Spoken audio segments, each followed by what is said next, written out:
Good morning, welcome to today's live show. We're going to do a quick analysis for the SPY Qs, Apple, Tesla, Amazon, NVDA, AMD, and Meta going forward, looking at AMC and GME as well. And what do we notice? More of the same is happening. The rigged market is just proving itself even more, and that is perfectly fine with us. We knew that NVIDIA had a chance to go to 140, and where is it sitting at as of right now? It's going up towards 140. I just wanted to pull up the dollar real quick to show you guys how the dollar actually over the nighttime went up again. So this went up while the market is now holding higher. So we do have selling going on, insider selling going on as the SPY go a little bit higher here towards that daily expected move. We talked about possibly that upside move, and the 30-minute never was. Really, I don't think this ever was a top opportunity to say this is not just a pullback, right? Now, this could have dropped at any time, but we see that last pull up at the end of the day. That's why on the 15-minute we were talking about, hey, if that curls up, watch out for that daily expected move. Remember, Tom Lee saying that we were heading towards 550, and that's exactly where that daily expected move is for today. So that's kind of what I'm expecting. Now let's go over to talk about NVIDIA real quick. And NVIDIA, the main analysis of across all the charts are, if it has AI in it, it's going to go a little up, and NVIDIA is going to go way up. And then if it does not have AI in it, then you're probably going to see things dropping off a little bit. Okay, so that's what we need to talk about here is NVIDIA going up towards its weekly expected move. Remember, that's as high up as the options market expects it to go. Don't be surprised if they just keep blowing past that. We'll see what happens going forward. But noticing AMD seeing a pop as well. That's one that we were like, hey, this thing could just be turning up on a 2-hour chart. See some kind of 2-hour pop, and then see if that's able to fade. I really think that this is still far away from the center line. That could be fading down. I know we're kind of bouncing around a little bit, but I just wanted to point out the important ones early on. It looks like we're going to get some kind of bounce, but we just want to make sure that's able to go positive, not getting up towards the center line and curling back down. So getting up towards the center line, curling back down, that's what to watch out for AMD. Not too much time left in that bad boy. Now Apple starting to break down actually a little bit here, which is interesting. It really looks like it could still see another 30-minute push, but it's just God, I'm hiccuping. But it's just breaking down early on in the trading day here today. So we'll pay attention to that. The implied volatility of AMC and GME is just skyrocketing, and this thing's looking a little flat actually. Originally I thought it was down, but right now I guess it is down by 0.62, but I don't know if that's something to worry about. Really what we need to happen first off is you gotta flip this 30-minute back to green and then get that thing into positive territory. That's the very important thing for today for AMC. We gotta see that 30-minute get positive here.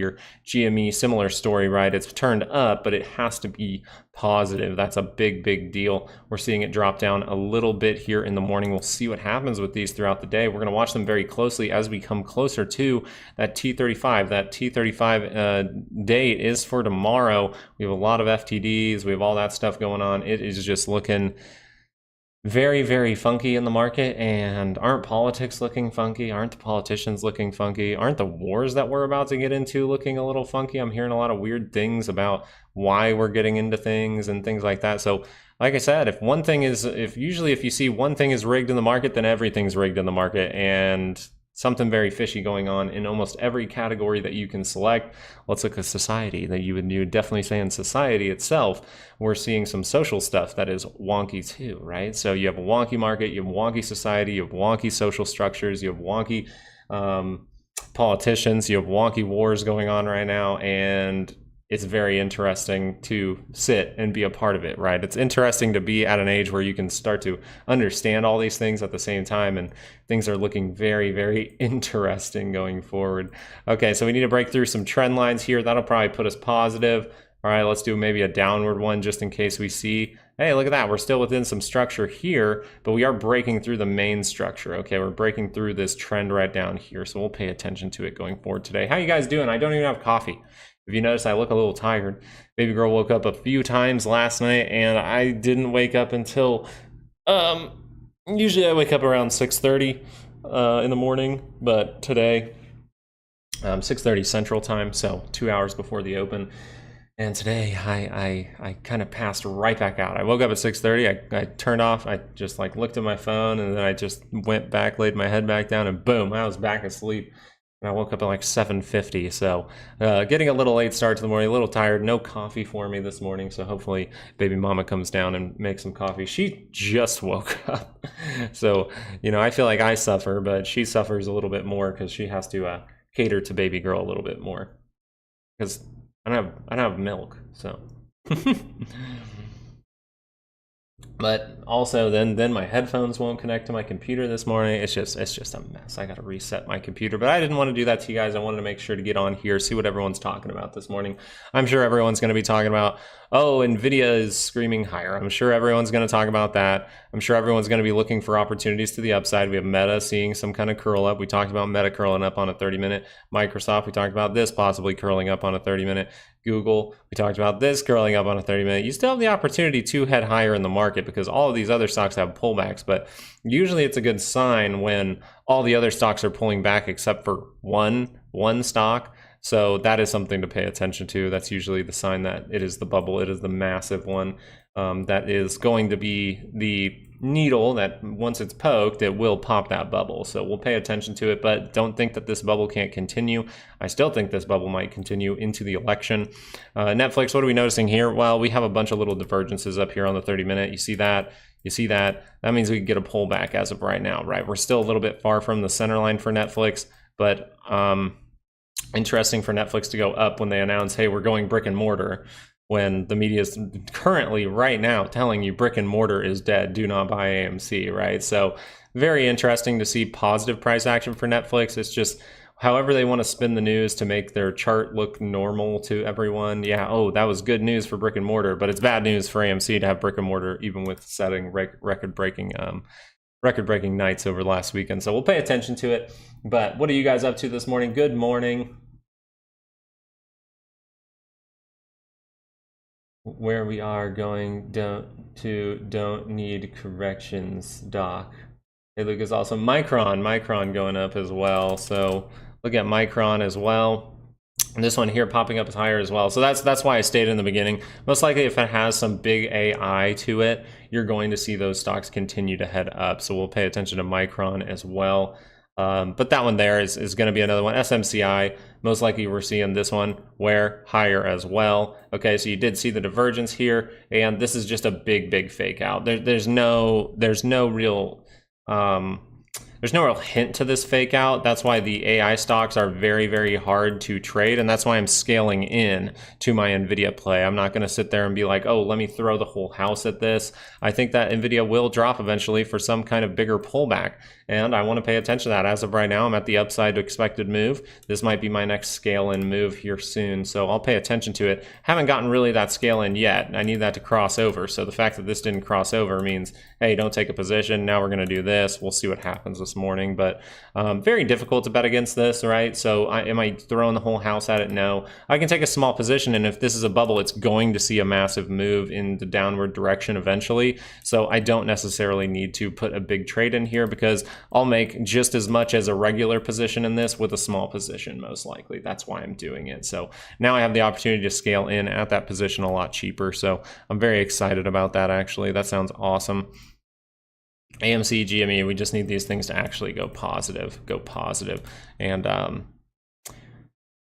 I did read, yeah, so remember I told you guys I was writing down, like, if I was doing it, how would I do it? If I was Roaring Kitty, that I took a step back over the weekend and I wrote out my thoughts, and everything's kind of playing out how it should according to what I wrote down. And then also now this would, even my projection would be we get some kind of pop going on into Friday or into early next week, and then maybe we see that entire pop fade. That's where the next step would come in.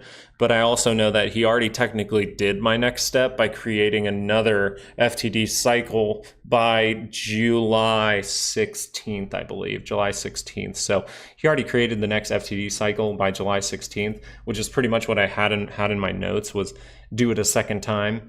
And he already did it a second time, so now it would have to go with that as well. So I would expect some kind of pop over the next couple of days, but like I said, I shouldn't really expect anything. I should just keep playing the signals at this point and just see if those big moments, because there is a high probability that something happens over the next 3 trading days.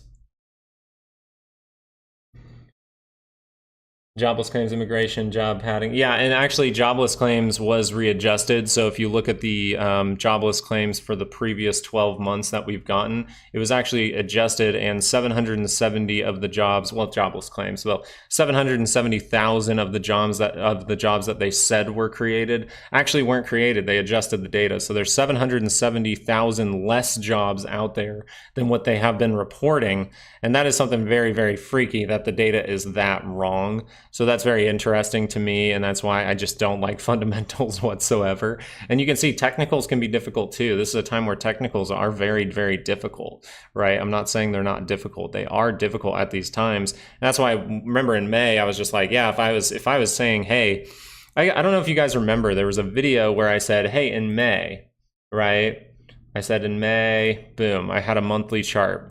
And you're going to say, okay, well, we said this when we talked about May. Because someone's like, oh, sell in May and go away. Ha ha ha, how's that working out? Well, right now, you would say it's not working out well. But I said, what if you go up like this to that 550, and then we end up down here over the next few, like by the end of the year?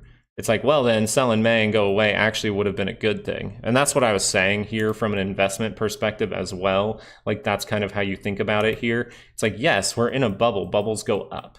Bubbles go up, and it's very, very hard to catch the top. You've heard me say that a million times.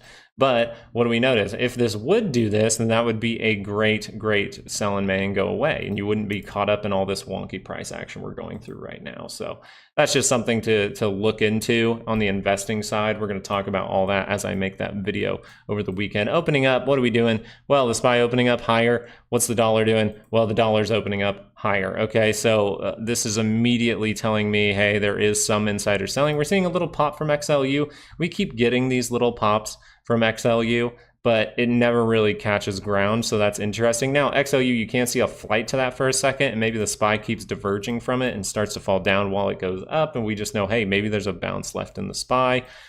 With the people going to maybe over to TLT, you see TLT dropping off dramatically here with this, dropping off right away. We'll see what happens with that going forward. That means the yields are heading higher. That is something that is not very good, but maybe this is going to be an overall retest. That's what I think is happening here. If you see the structure, we just broke through this trend. Pretty important trend, right? Pretty important trend. If we go all the way back, it goes all the way down to the bottoms here. So I didn't line that up very well. I think I did it on a weekly chart. So sometimes the daily chart and the weekly chart, they have different points, which pisses me off. But if we take it in this near price action, we would say, hey, we didn't want to give it up here. Now we've kind of given it up. We've gone back into it and we gave it up again. So I expect this to maybe be some kind of retest, actually. I think that's the most likely scenario for the yields. I think they get a retest and then we might have to drop them dramatically soon. We'll pay attention. There's a lot of geopolitical stuff going on as well. So a lot of things going on. We just noticed the SPY and the Q is higher, Dow actually dropping down. Okay, so that's something to pay attention to this morning. We'll see if that's able to actually drop down. As of right now, you seem like you're getting one of those pullbacks with time, right? So we'll pay attention to it. But volatility going higher, by the way, just so you know, 30-minute volatility, you're seeing that bounce up. We'll pay attention to it throughout the day. But really, we just sit here, and I think overall, the theme of the week this week is going to be, hey, sit and watch the fireworks. If this 2-hour curls up, well, that's not going to be a good thing for stocks. You're going to see major volatility. Now, volatility going up does not immediately mean, remember we talked about implied volatility and why that is kind of a silly thing to say is bullish for things like AMC and GME when people were bringing it up over the weekend. It's a silly thing to say because the implied volatility in no way means bullish, right? We've talked about this. I just want to remind you, in no way, volatility going up does not mean bullish.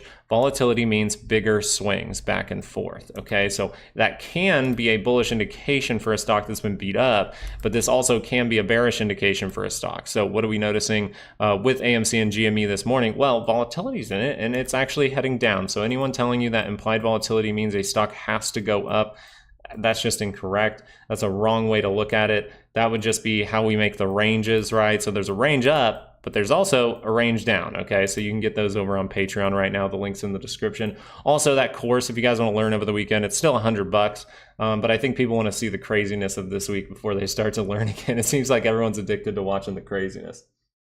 Good morning, everyone. Have an amazing day. If you're an NVIDIA investor, you're probably having another amazing day, right? You're probably having another just amazing, amazing day. The 30-minute never curled over.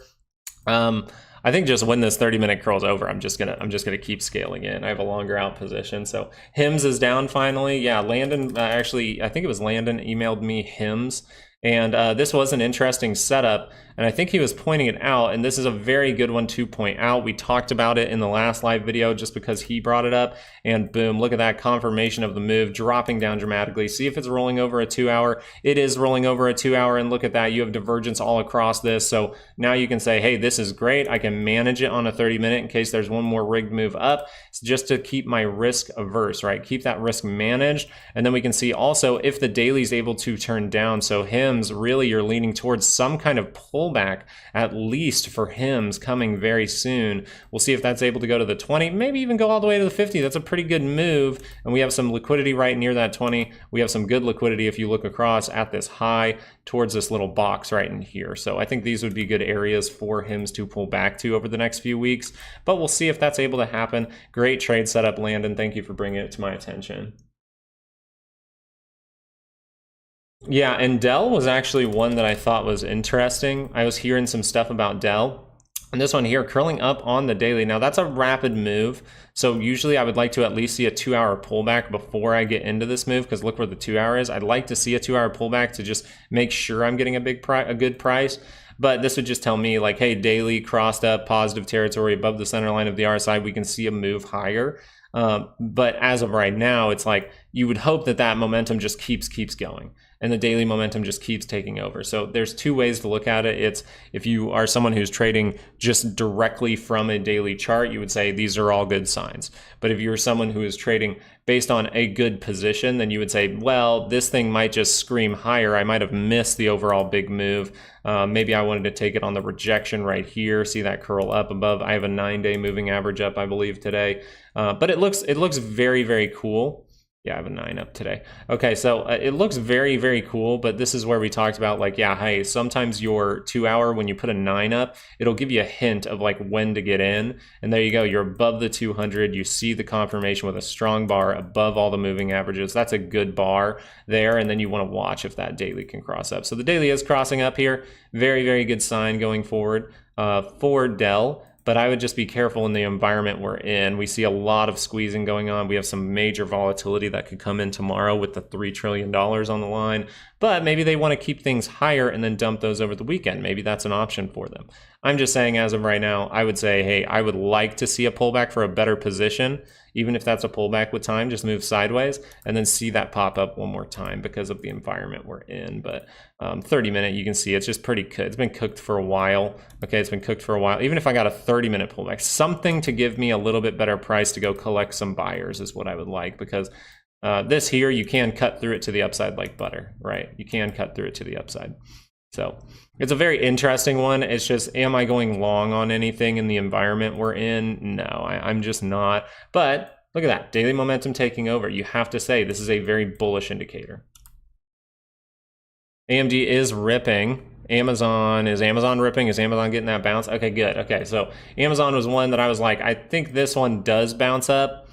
Right, I was like, I think this one does bounce up with the double bottom. There you go, double bottom down here. Boom, we see a big move. Let's pay attention to that. See if this 2 hour is able to roll up next. But your 30-minute here was technically the entry 2 bars ago. So right here was technically the entry according to the MACD. Trying to go positive territory. So this is your bullish contrarian indication. This is where it says, hey, take a chance from the MACD, and then we see that go up. I'll be right back. I'm gonna put Toby upstairs. He's always loud. Let me put this old guy upstairs.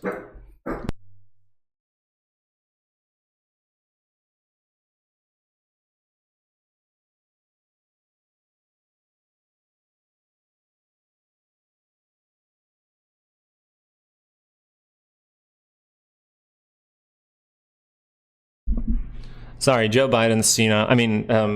Sorry about that. Toby, my dog, is pretty senile right now, so he barks a lot. What was the other one? Amazon and AMD. So there you go. You're getting that 30-minute to confirm there. That's kind of how you want them to play out. Just notice that the divergences for upside are playing out a lot more often than divergences to the downside. The stock market mostly goes up. It's manipulated up right now. So divergences to the upside are really what you want to look for. AMD, we're seeing this as well. Okay, we don't necessarily have it on the MACD, but we do have it on the RSI down here. So you do have it on the RSI. You do have it all the way across probably here. So we'll look for this. And then when you see it across like that, you just want to see if it's on the 2 hour. It's not necessarily there on the 2 hour for the MACD. It's not there for the RSI either. So I do still think this has the opportunity to get up to this level. We'll see if it breaks through the trend. That'll be a big hint going forward if we're going to actually break through the trend. But solid move to start the morning from AMD. This is one that I was like, man, I really could see a pop. I'd really be aware if this 2 hour can cross up, just see if it breaks through the trend. If it does break through the trend, well, a lot of the time you see, this go like this and then pull back down and then go. So we'll pay attention to that going forward. The daily scale is still negative in negative territory. That has not turned up, but the 2 hours looking like it's going to. So we'll see what happens from here. Looks like it's trying to curl up early this morning. What's the upside move for AMD as well? Let's look at that real quick. And we're going to give out the daily expected moves for all the stocks that we cover on this channel. That will include AMC and GME tomorrow, NVIDIA tomorrow for that expiration. I think that's a great thing. We're going to give that out on Patreon. Yeah, AMD could go much higher, actually. AMD could go much higher, by the way. Like, this is just the start of something if AMD wants it to. It actually had a pretty big range in it for this week, so we'll pay attention, but I'd really be seeing if like maybe an hourly. I think an hourly, if this thing goes up into positive territory, look at that. You see the divergence now on the hourly. So now this is saying, hey, yeah, you're going to roll up that 2 hour. And then you would say, hey, if we roll up the daily, it will be interesting. But I don't know if we'll be able to. We'll have to see from here. Right now, this would be a pretty reversal in trend indication. That's what I would say. Amazon fading the move, and that's the worrisome thing. It's like we're in an area where NVIDIA is just bubbling and bubbling and bubbling and bubbling, and anytime that pops, then I think the whole stock market will suffer, so we'll pay attention. But the Qs, they have a small range in for the day. Just remember, have we hit 550 yet? No. Wait, high. No, we're about 50 cents off, so I still think we go up towards 550. 15-minute curls up, positive territory, positive move. We'll see what happens.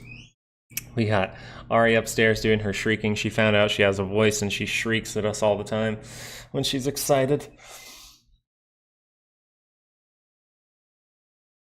All right, let's see what we got going on over here.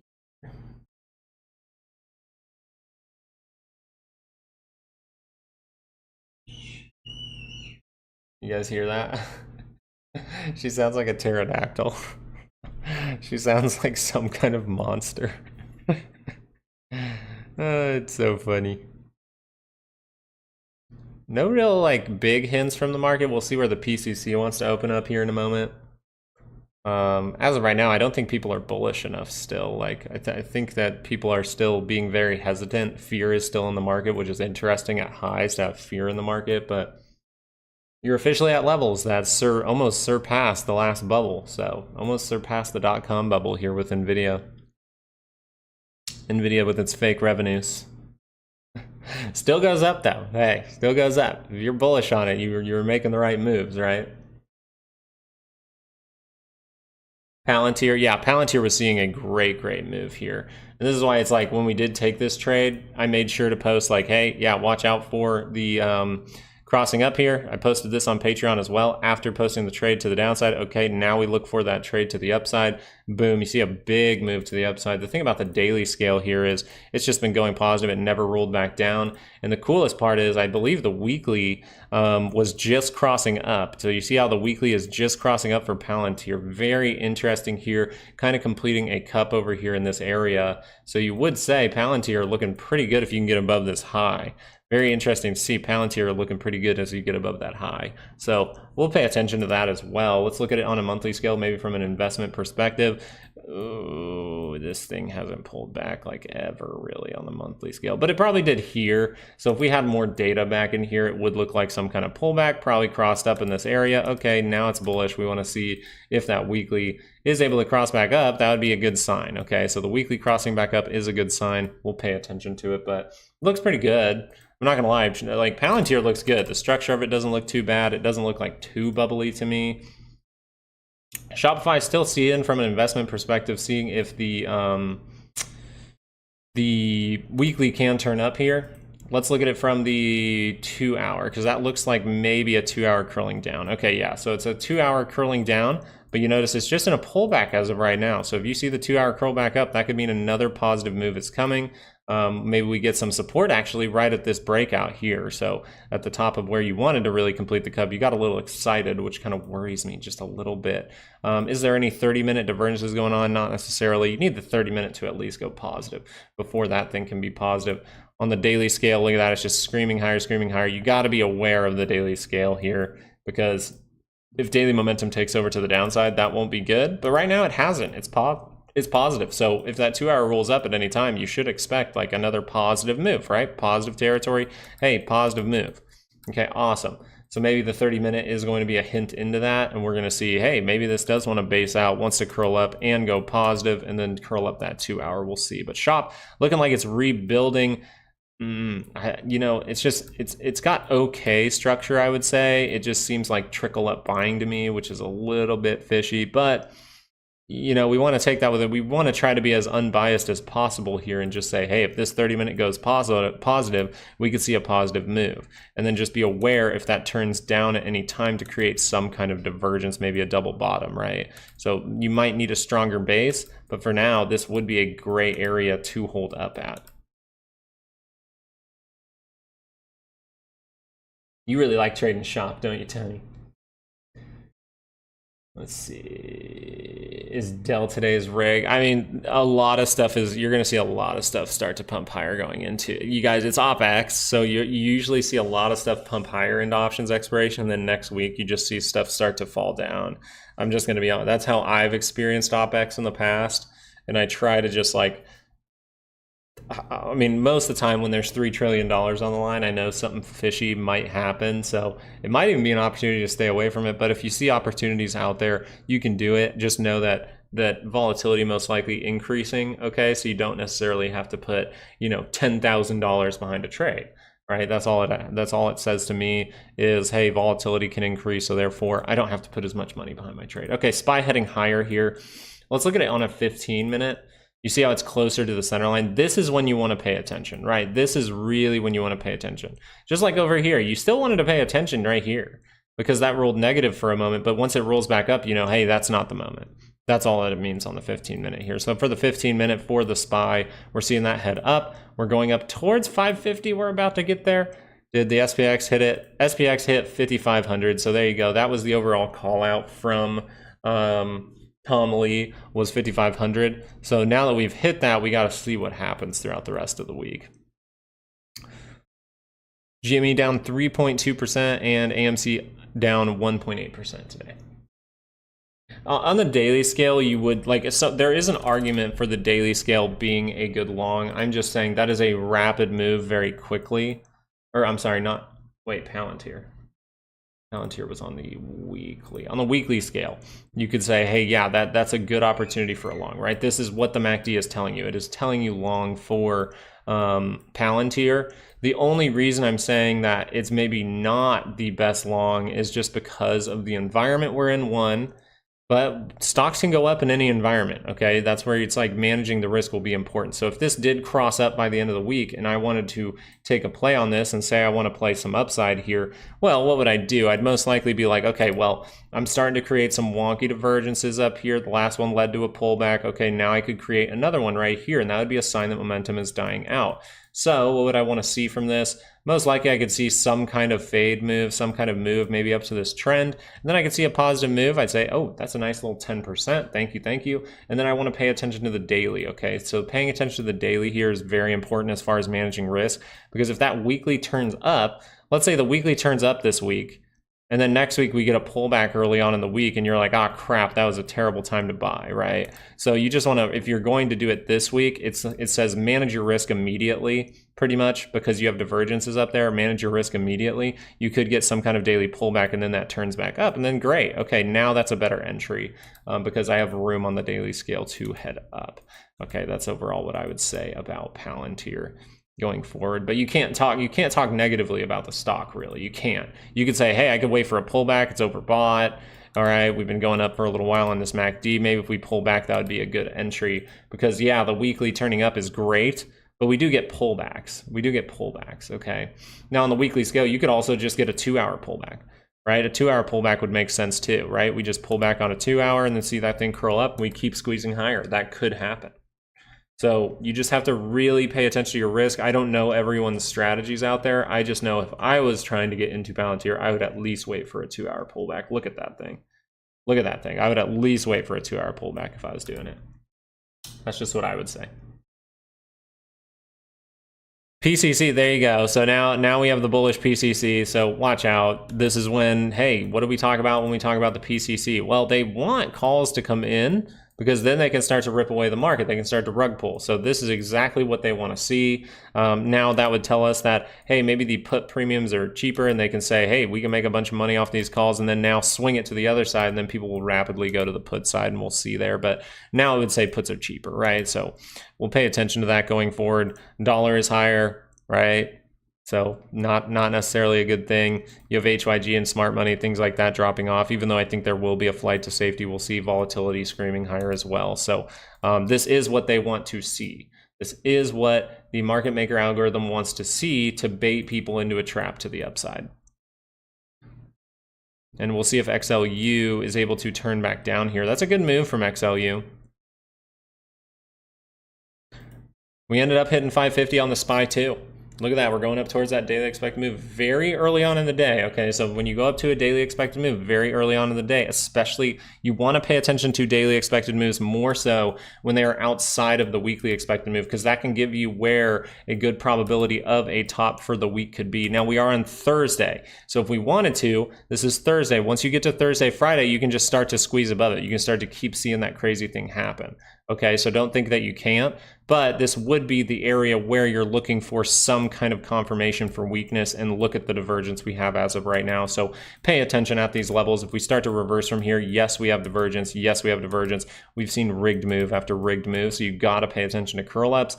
But this area here would be an area to pay attention to for some weakness on the Qs. You see it's not really confirming a better high, I would say. You're kind of getting a double top up in this area. We'll pay attention to it. It's on a 15-minute, so that really has to roll negative. I still think this has the opportunity to get to this tiny little zone right here. I think it has that opportunity. Yeah, AMD, it's been building up for a while. Look at that thing just go. So the 30-minute here, we just talked about the small divergence in our last YouTube video on the RSI. And look at that, it's leading to a big pop. So there you go, it's leading to the big pop, and that's a good sign. And even on the hourly, I didn't notice this earlier, but even on the hourly, you do have that divergence across the way, and now you're confirming that. But that is a very rapid, strong bar. Really want to see if the daily turns up from here. If the daily turns up from here, you might see full recovery from AMD start. See that positive trend keep going. So the hourly is not positive yet. This is still a contrarian indication. Is the 30-minute positive yet? No. So this is still a contrarian indication for bullishness, and we'll pay attention to it. Like I said, am I trading any of these things? No, I am keeping my hands clean. I am keeping my hands very, very, very clean. I am not going to get baited in by any of this, especially with the PCC sitting at 0.72. I'm just not going to do it. Tesla, yeah, we can look at Tesla real quick. We haven't looked at that yet this morning. So Tesla this morning, hey, bounces down. Where does it go to? 180.92. Holy crap, what a surprise. The thing about Tesla real quick is its 30-minute is down by the center line, but it's not crossed the center line. You see here, we came across that center line. We were able to build back up very quickly. That's what you want to see from a bullish stock. Okay, on a 30-minute, you want to see it recover very quickly if it goes near positive territory. Or negative territory. Reese Single, thank you so much for subscribing. Really appreciate it. Look at that. We dropped down to this level down here, which we've been paying attention to a lot. 180.92. We paid attention to that like since way back here. We made it before we hit this level. We just said way back here. Boom. There it is. There it is. A lot of reactions. This is most likely better off put as a zone in this area, right? But we like our 180.92. It's been very good to us. And we're starting to build back up from that. So look at the 15 minutes, see how it's negative right now. If that thing can flip back to positive, you might see another move up. Very interesting for Tesla. Let me see if there's any structure to build here, really. Okay, there actually might be. Let's see if it can really break down below that. Maybe something like this. That's a big maybe. You're pretty much just looking at a trend down and a trend up. I wouldn't say this is like a triangle at this point. Chances of going up, you're in the middle of the range now for Tesla. So you're really 50-50 at this point. And the MACD is telling you that, by the way. So your opportunity to head down right now, the MACD is pointing down. So it's saying if I cross that center line, it would not be a good thing. That would be bad, right? But as of right now, you're right at the center of the MACD on the 30-minute, which just tells me, hey, this could curl up, this could curl down, right? So right now, this is when you look at a stock and you say, this is a 50-50 moment. Let me pay attention to my MACD. If this curls up, good shot you're gonna break through this trend, right? If this curls up, good shot you're breaking through this trend. That's what you would overall say, but we know there's a weekly expected move right up in this area, so be cautious up in that area. If we look at a 2-hour, this thing is saying pullback. So right now, the probabilities are that you're in a 2-hour pullback. You can see little 30-minute moves, but right now, if this completes, you would say, hey, I'm in a 2-hour pullback at this moment. So that's what I would pay attention to. On the daily scale, you actually turned up. So that's a very, very good sign for Tesla. And this is one that I'm interested if like there's any short selling in it or something like that. I'll pay attention to it, but I just want to look at the signals. If the daily rolls over, where are we? We're close to the center line still. You notice over here, we were a little bit further, right? A little bit further. Now we're only at this level, so a little bit closer. That just tells me, hey, I can see weakness if I start to cross over on this MACD. So right now, I'd say the most probable thing is you're in a 2-hour pullback. But that could just go sideways, right? We could just go sideways and then see a pop. So I just want to see if this MACD gets down close to that center line. Is this the best place to take a trade? I'm getting no real confirmations anywhere in this. Not even having divergences or anything like that.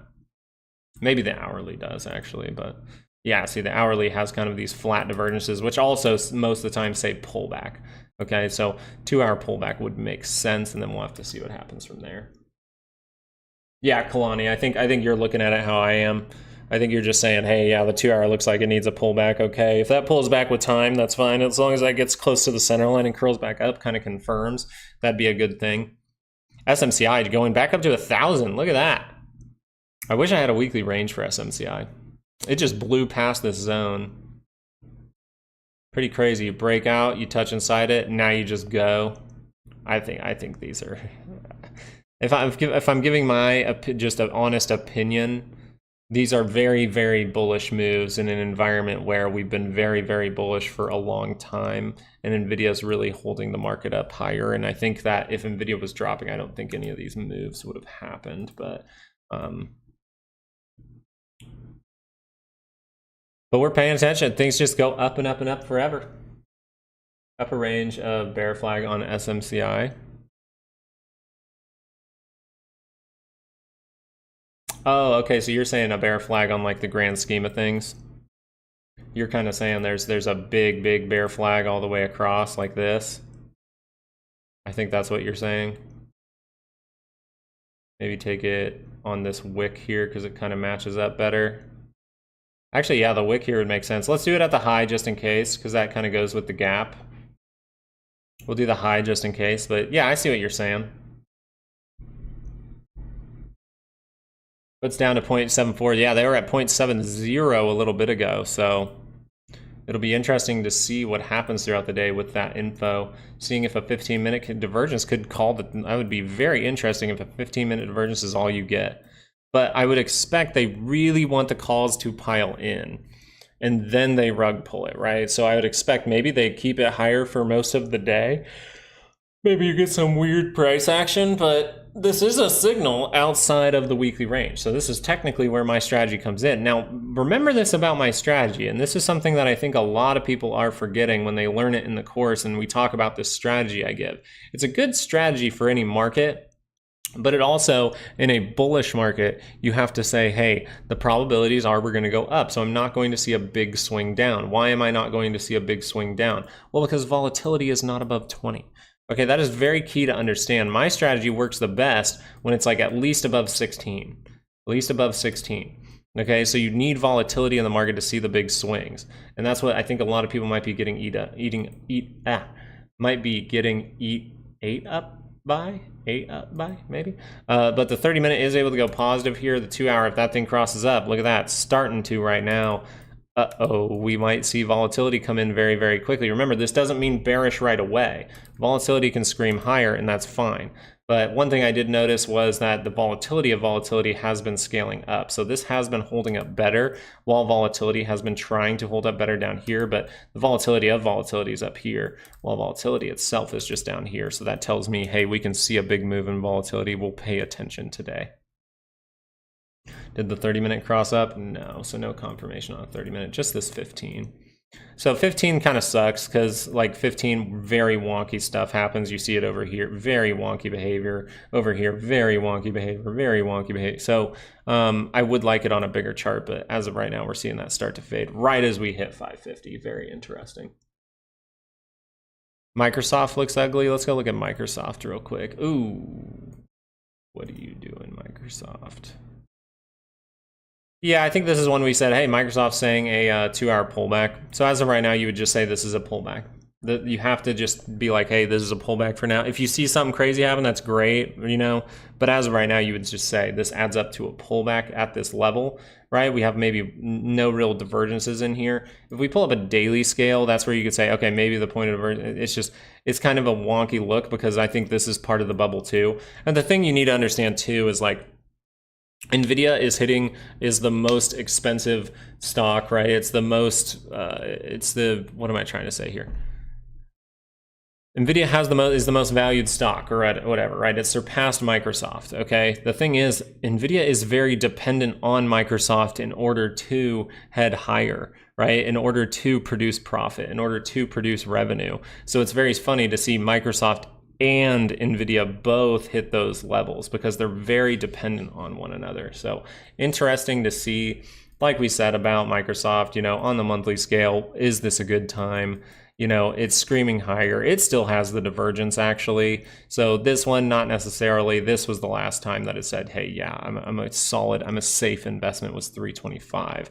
Now you're up towards 442. So they're very dependent on one another. That's why I just think it's interesting that they're both going way, way higher. Salty cum. Should have played SMCI. Fuck, Tesla never turns out good. Yeah, Tesla's one that's going to rip around a lot. So they know that retail likes to trade this. They know retail likes to trade it. So therefore you would say, hey, yeah, this is going to be one that's kind of ripped around. And now you're just seeing, but the cool part is about Tesla, at least you're now seeing bigger swings that can kind of tell you more clearly what is going to happen. This is less clear because the swings are big, but they're within this range.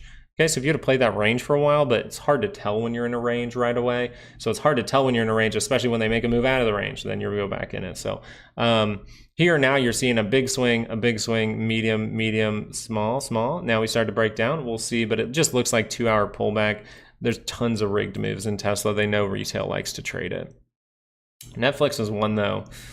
Man, I want to see if this thing starts to pull back on a 2-hour because this would be interesting. Did it create another point of divergence anywhere? Not really. Not really here for Netflix. Weekly scale. Weekly scale, you got a little divergence in the near price action, so that can be a bad sign. It really can. Maybe you go back down towards 543 over the next few months, but as of right now, you would just say, hey, that 2-hour, if that's able to cross over, I have the 30-minute divergences in here. This would lead me towards a pullback for Netflix. I still think there might be a couple more moves higher here. I know that I'm saying, I really still am thinking, hey, this could crash in the next few days, but I need to pay attention to how I could be wrong. And the way I could be wrong is they make this go all the way into the election. Looks like it's on track to hit that next week. It is on track to hit it. Now, NVIDIA itself, though, is at that weekly expected move. So what's the exact weekly expected move for NVIDIA here? So the weekly expected move, you're outside of it right now. Now, do you have the best reversal signals outside of it? Not necessarily. You're still outside of that right now. And this thing, every single time you think it's going to drop, it just kind of goes sideways, goes up. And then you think it's going to drop, it drops a little, goes sideways, goes up. So we'll see what happens. You see it drops a little, goes sideways, goes up. So, but you're starting to see retail get very cocky on the social platforms saying, you know, everyone's wrong. NVIDIA is going back up to 1,000. You're an idiot if you think this is a bubble. And that's actually a very good indication that we're nearing a top, but that top could still take a couple of months. Apple really not confirming another upside move here. Interesting. I really thought that this would start to turn back up. We'll see what happens. It hasn't lost the low, but starting to go negative. So that's a deeper sign than this one right here. Starting to go negative. Interesting. 2 hour just still saying pullback though, so we could pull back a little further. AMD, look at that thing. Okay, screamed up to our trend. Let's see what happens from here. You can still head higher for AMD. This is not the weekly expected move. You can still head higher for AMD. You're getting a cross up on a 2 hour now. It's a good sign. That 30 minutes got to be cooked, right? Okay, it's not fully cooked yet, but let's see if that trend comes into play for a second here. GME start. Okay, GME didn't cross back over. AMC needs to cross back up. AMC, do you have 15-minute divergence here? It kind of does. It's kind of flat, but it kind of does right there. Interesting. Oh, GME does. If GameStop can turn up here, that might be a sign of reversal. We'll see. It's a 15-minute chart. That's why I don't like 15-minute charts. They're not the best confirmations. I like my 30 minutes. Now you're starting to roll down, so we'll see by the end of the day what's going on with this. I just think it's fishy that there's like 30 articles telling you not to buy these stocks. That seems like a very weird thing to happen. Like why if these stocks are going to inevitably go down, then why do they care about it so much? Like I don't see. They're trying to say like what they're trying to defend retail. They're trying to defend retail, then this stock, they would say don't short NVIDIA, right?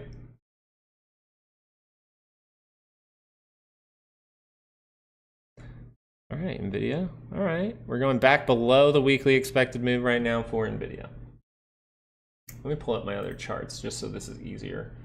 I like looking at the weekly ranges on the actual charts here. Ooh. Okay, where is it? NVIDIA, there we go. What? Where are my weekly ranges at, homie? Oh, I'm on the wrong thing. Yeah, she just like, she stands in her little play thing. We have a play thing she stands in. She can like hop up and down and stuff. And she just sits there and screams. Like, not in a bad way, by the way. I know maybe that sounds bad, but maybe parents would know. She's just squealing in a good way. She's figuring out her voice, seeing if we'll react to it. Retail, so news and media, CNBC, like things like Jim Cramer, even Fox News, Fox Business, and all things like that. Now, Fox Business has been a little bit better at saying like, yeah, there is a short seller problem, so I respect that. But most of the articles you'll see out the past week will say like, Roaring Kitty trapped you. They'll say it's dead for AMC. Like the day that Netflix came out and said that they are going to make a brick and mortar experience, which obviously will involve like some kind of theater, I assume, they say, oh, AMC is terrible. And that happened to also happen after AMC is reporting great numbers. So that's all I want to say. OPTT, I didn't fill my order. That was higher. That's silly. And retail is us. So retail is like individual investors.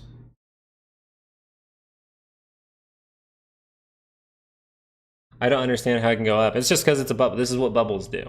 Go look at Cisco chart from 2000.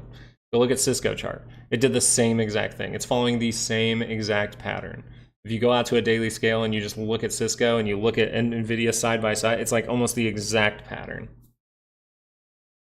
Oh, I think we've been in one. A lot of the time, though, it's weird because when the stock market like goes down dramatically, sometimes the economy actually starts to get better, right? Like goods become cheaper because that's a deflationary event. Recession is technically a deflationary event, so your goods will slowly become cheaper. Cars become cheaper. The housing market might collapse, but that means houses will be cheaper. You just got to watch out for your job. I would highly encourage you to do well at your job because unemployment ticks up dramatically. So you may see some pain. Now, something like this has been known to bring pain for, say, anywhere from 2 to 10 years. Continue through August. Yeah, that's what I'm saying, Marina. And I think that's why we have to think about that a little bit and say they could rig it one more time to the upside and then show the market crashing while like Trump is in office or something like that. Because I believe he's winning in the polls. We got so much stuff going on, like Kim Jong-un and shit like that. Like we got Putin and Kim Jong-un hanging out.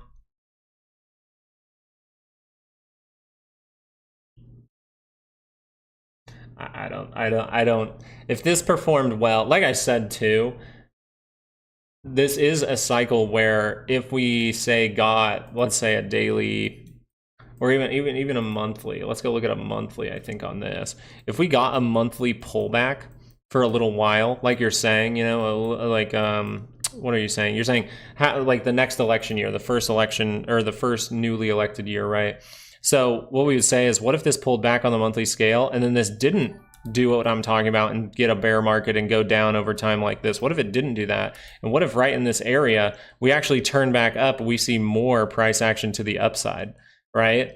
And this continues all the way into 2026 or 2029. It can continue. We just need to pay attention to if the certain signals are confirming and going negative, right? If this monthly is going negative, then breaking through trend lines and things like that, breaking through the yearly expected move. We could just do this by the end of the year, whoop, and then see this just continue over time. So we don't want to get overly bullish, overly bearish. I still think a bigger, crash is coming. I think that we're going to see all these things at the same time. I think we might see a housing crisis. I think we might see the bubble pop. I think we might see all those things at the same time. Because like in 2000, it was like, did we have a housing crisis in 2000? I didn't really research that, but I was just like, okay, in 2000, we had a tech bubble. I don't think there was a housing crisis. Maybe it caused a little bit of one. And then we would say, okay, in 2008, we had a housing crisis where tech stocks did go up, but they suffered because of it. But overall, that was just a housing crisis. What if you have both dramatically at the same time?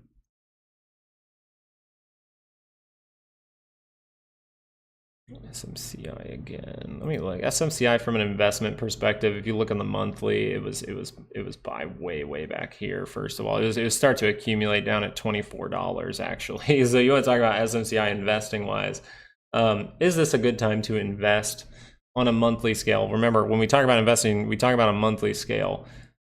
I would still have to say your MACD is saying you're chasing the move if you're in it now. Now, if you were already invested in this and you're maybe using the strategy we're going to give out in the course, right? The strategy for investing we're giving out in the course, well, the weekly scale would be what you pay attention to. And if that thing curls up, then you know there's positivity left in the move. So overall in the course, it's going to tell you, hey, watch out for the weekly. Okay, the weekly crosses up, it's go time, and boom, look at that, it goes up. So right here, you're looking for the weekly to actually turn up, and then you might see like a small pullback, and then that rips back up to the upside. So the weekly scale here would convince you that there is more upside for SMCI if this right here can curl up. This is already buy overbought territory though. You notice down here, we're in that same area actually. So right here, we're in that same area when that cross up happens. So that means another big move can come. But I just want to watch out for any kind of weekly divergence up in this level. That's what I would say.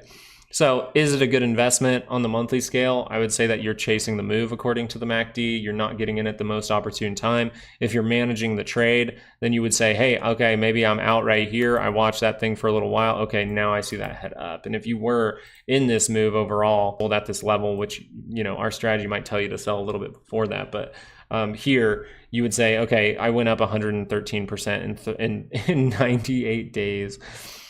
That's a big move, okay? That's a big move.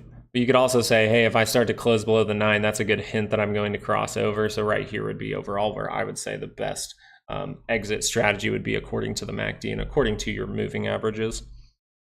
There you go, 167% in 3 months. That sounds pretty nice. So yeah, I'd pay attention to SMCI if it curls up on a weekly. That might be an opportunity there. That's all I would say. But I'm not going to tell you to buy or sell. I'm just saying follow your MACDs. Follow your MACDs. If that curls up, hey, the last time it curled up, the only difference between here and here is we were really close to the center line. We had a lot of room to the upside.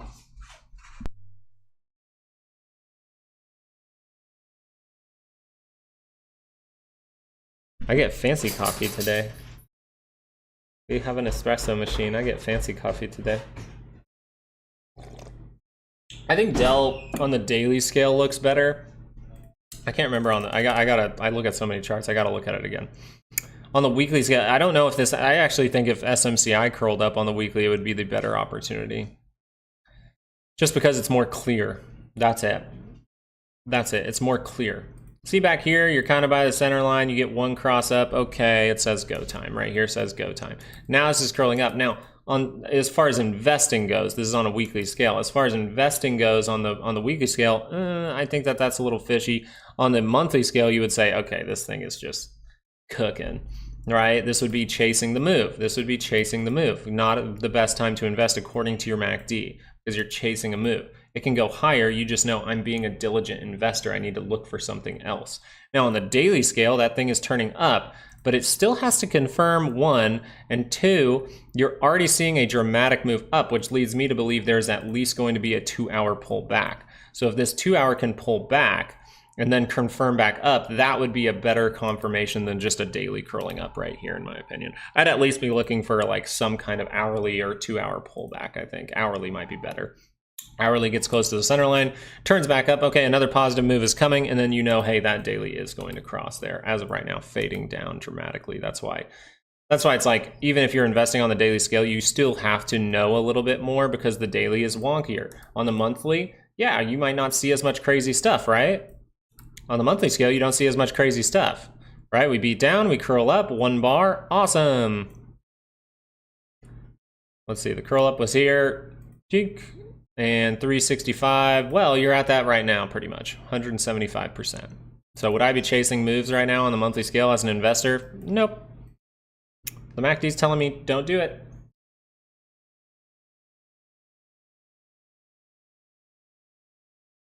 None of the stocks are high.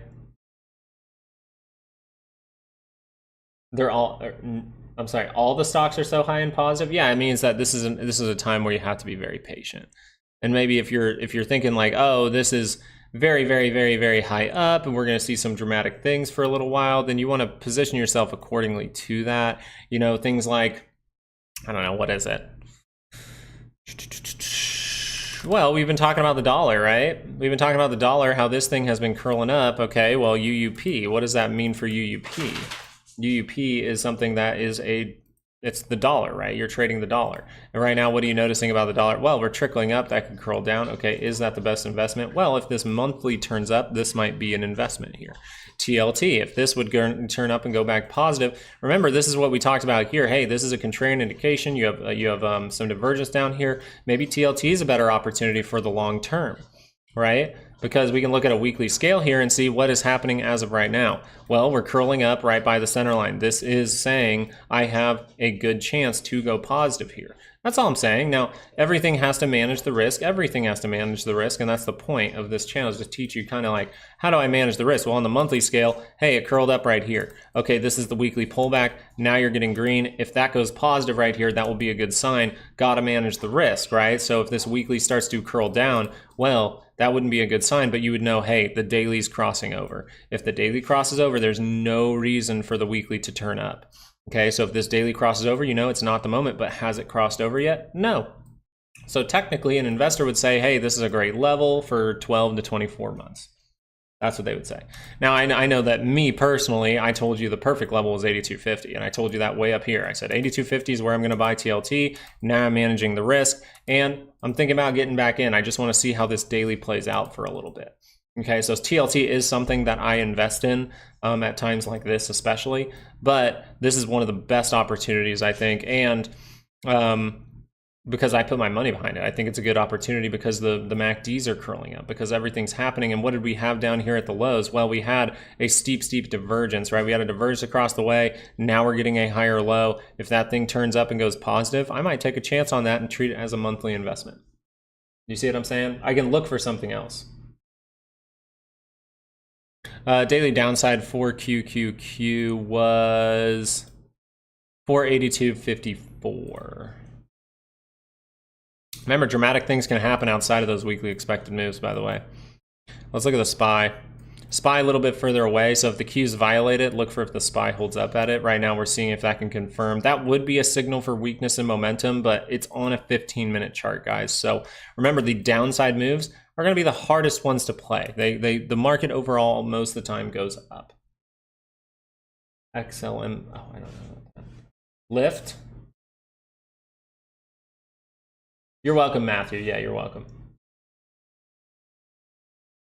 I told Amazon to drop, so it's gonna drop. No, I wish we had that power.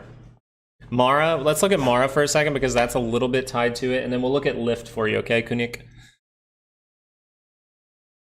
Ooh, that's not a good thing. So that's one thing. Sometimes with Mara, it's good to just see what Bitcoin's doing. And Bitcoin on the weekly scale is turned over and just pointing down. Okay, so that is not a good thing. Now on the daily, we talked about the possible double top happening up here. We talked about the divergence across the way. This could still be maybe some kind of consolidative move to head higher. You don't want to like lose all hope in it because Bitcoin, I actually truly believe in it. If you know my assessment of Bitcoin, it would be that I actually think it dramatically drops.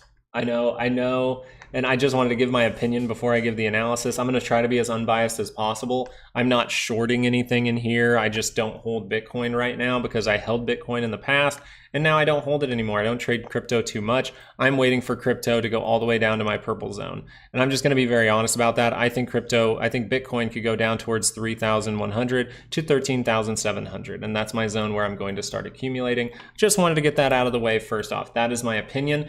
Now the charts have to prove this. Okay, so what do I think could be happening for Bitcoin? Well, if Bitcoin wants to curl down right now, we have divergence here, and I think it sees dramatic downside. It doesn't mean we just go boom like this. It could, but really what we most likely will see is something like this happen over time, and then we end up down here, and that's where I'm going to start to accumulate. I think people will start to give up on Bitcoin, and it's always in history. It's right when everyone starts to give up on Bitcoin that it starts to see a rapid move up. So I'm paying attention to my monthly signals for Bitcoin. That's what I'm doing, and I'm going to treat it as a good investment. I'm going to invest with some money down here at this purple zone, and then I'm going to wait to hold most of my money I want to put into it for when that monthly curls back up. So I think there's an opportunity for this to just go like this and then curl back up. Kind of like over here, right? Curl down, curl back up. Okay, go sideways, curl down, curl back up right here. Boom, big move. I think that could come. I think we have to head down to this zone before that happens. And then that could take years to play out. But from an investment perspective, Bitcoin, not the best look, which tells me something about Mara. Mara, from an investment perspective, if that turns down on the monthly, not a good sign. You see how it had the pops like Bitcoin. Now it doesn't go as high. Now it's trying to give maybe a handle. So it's possible that we head higher in Bitcoin. It is possible. But this daily at least needs to curl up. I need some bigger confirmations on this stock, right? I need some bigger confirmations because this is a lot of chop and it's not going to head higher unless Bitcoin heads higher. Let me look at Lyft real quick for Kunik. Ooh, see, okay, so this is a good example, okay? So this is pretty much, Lyft is kind of a tech stock, weirdly enough. I know it's a transportation, like it's kind of a tech stock though, right? Uber, it's an app, all those things. So here's what I wanted to talk about with NVIDIA, okay? All of these little ones look like crap, right? These all look like crap. What are they doing on the monthly scale? They're all trying to maybe even turn down in negative territory, right? What are they doing on the weekly scale? Well, they're trying to cross over and go negative right now. This is overall what I'm talking about. Like if you look way back in here, all the way in 2021, what's happened to Lyft? It's really come down. You see a lot of tech stocks like this, and then you see NVIDIA in that, and that's why I'm convinced that this is just the top of a bubble for a lot of the big stocks, and the big stocks can hold the market up. You see that. The big stocks can hold the market up a lot. So as far as Lyft goes, if I want to see positivity, I gotta see a daily curl up. Am I going to see a daily curl up soon? Well, I don't even have 2-hour divergences, so I'm just telling you right now, there are no reversal signals for Lyft. And that's kind of a bad sign because if you're going into an environment where people don't want to invest in Lyft, maybe it's too expensive, maybe people can't afford to travel. You can look at transports, right? What is it? Like, I think it's like DJT, but not DJT. So you can see transports have really been suffering. And if we pull this out, maybe even to a weekly scale, what do you notice? Well, they've been suffering for a little bit, so you need these to turn up, and they've turned down. Transports are something you really want to follow, and these are not confirming new highs ever. So I know that that was kind of a random segue, but I just think Lyft and companies like that are a good example of like, Bruce, you guys stop. My God, I'm trying to talk. So I lost my train of thought. I just think, okay, the overall statement here is Lyft does not have any reversal signals yet. It doesn't mean I'm like, this company is awful, it's the worst, it's terrible. I'm just telling you there's no reversal signal in trend yet. That's the best way to say it. Sorry, it was a little confusing. Bruce keeps playing with Toby's bowl, and it's just... Right now, we got to keep the dogs down here because Ari's very, very little, and we have a pit bull. You know, we don't want him to lick her, try to play with her, and then end up nipping her hand or something like that. But he's very gentle with her, which is good. XTN. What's... Wait. There we go. That's a good one. See how the transports are coming down dramatically? Now, what you would say about transports right now, look at this. It has some divergences down here on the daily scale. So that could actually be, like, if transports start to go up, that could mean people are going on vacation more. They need to use Lyft more, right? We can connect the dots fundamentally. But we need to see some reversal signals from Lyft to really say, hey, this is a good level. We need to see weeklies turning up. We need to see dailies turning up. We need to see all those things. Right now, with transports, it's telling you, hey, I got divergence. I could go positive here. That would be very interesting, okay? And this is something interesting, too, is like, well, when things become cheaper, I think people will actually travel more as long as unemployment doesn't go skyrocketing, which we know unemployment, by the way, we know the unrate, we know that this is heading up, okay? You see it at 4 now. Eventually, when that thing takes over and pass, it takes over. Eventually, it hits a level of, say, 5%. Boom. Eventually, it hits a level right here of 4.2%. Boom. So I wonder what the increase here is. Maybe we could like look at this kind of technically and see what the increase was from this right here to where it actually saw the big bounce from 13%. What was it over here when this thing crossed right here? It was about 14%. So what are we at right now is what would be a good hint of what the environment might look like very soon. What are we at now? We're at 17% increase, okay? Yeah, and that's only at 399. Technically, it's a little bit higher. So you're at a 17% increase, technically. Let me make sure I didn't give that any extra room. Yeah, 17% increase, actually. So this would tell you, hey, we're kind of cooking for an environment where this thing could just skyrocket at any time. Bank failures, I think, are right around the corner. We already had Japan. We already had Japan really fuck up. Like AMD. Yeah, I'd pay attention to transports, like I said. I mean, and pay attention for reversal signals. Really be patient for a reversal signal, at least on like a daily scale or a weekly scale. And make sure that move's not rapid like Dell, right? You see how that move in Dell was rapid and it crossed it, but immediately it starts to fade. That's because it's too big of a move too fast. The daily momentum kind of took over before it got that confirmation. So a lot of those will be like, hey, entries off of the crossing of a 9-day moving average would more so be like a swing trader strategy, which maybe we'll make a swing trader strategy and we'll add crypto in there as well or something. But swing trading is pretty much what the investing video is going to teach you. AMD, going short on it, that's going to be a sketchy one, right? That's going to be a scary one to try to do anything with right now. It's going to be, because this one's been beat up for a little while, they could use this one to, like, you know, keep ripping money away from people, just like NVIDIA goes down while AMD goes up, okay? So the reason this is kind of a sketchy short is, do I see reversal signals? Not necessarily. Do I see a clear swing trade? Not necessarily. Do I see a clear swing trade? I'm taking back the 200. So this is just telling me on the 15-minute, I'm really positive if I just curl down and curl back up, then I'm going to break through this level. So is it the best time to go short? Your MACD is not necessarily telling you it's a good time to really do anything with that rapid move. If anything, it's saying, hey, if this daily crosses up, it can rebuild, maybe get up to 183.20. If it can cross through this high, right? So you would say, if I can cross through this high, if I can not get beat up by this zone too much, I could head up to 183.20 if this curls up on the MACD. But you're in an environment right now where AMD has crashed, by the way. Like, is no one gonna talk about that? You guys, is no one gonna talk about this?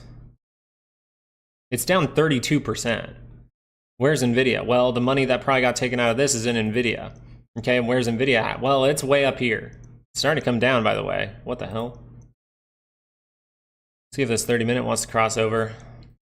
But yeah, AMD has crashed. That is a crash, by the way, just so you know. Is Siri a stock? Oh, I thought you meant like Siri, like in Apple phones. Yeah, Sirius XM. Okay. Sirius XM, let's look at this from like a monthly scale. What do we notice? Well, it's not necessarily the best time to even invest according to the monthly scale. Now, what would we look at? Maybe the weekly has some divergence and that can hint to us. Okay, look at that. You have a weekly divergence. So if this weekly gains some steam, the weekly getting divergence might mean the monthly wants to turn back up. So this would be maybe an investor saying, hey, this has been beat up for a long time. Maybe XM Sirius does see some kind of bounce, but does this really see rapid moves on the monthly scale?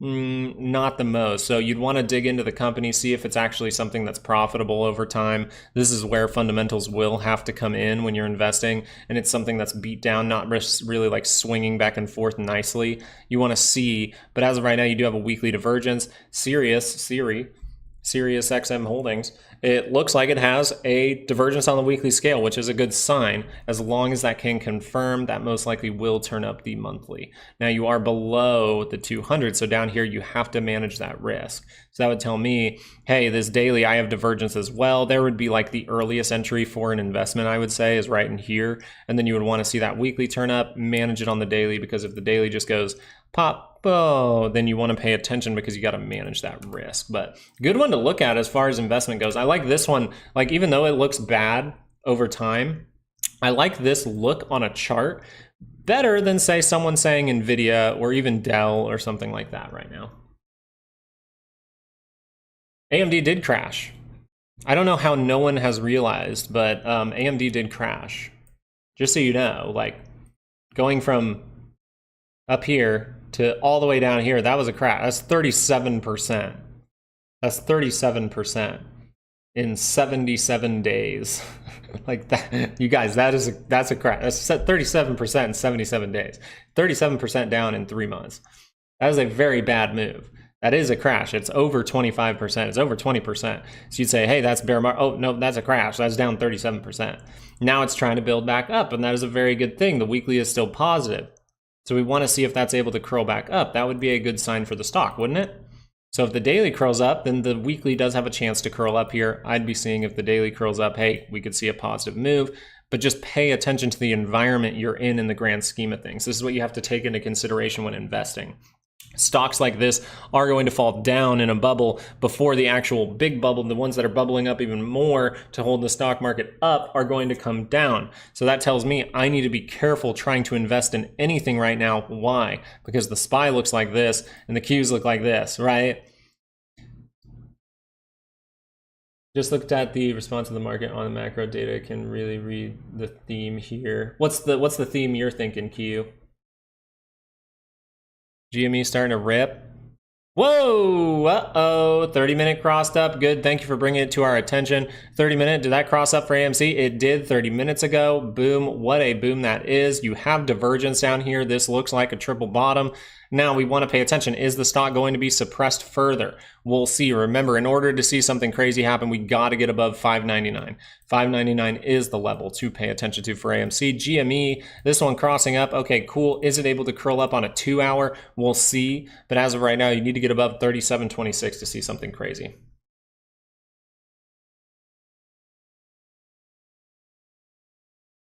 Your GameStop calls are printing. That's funny. My shares are printing. I just have shares of GameStop.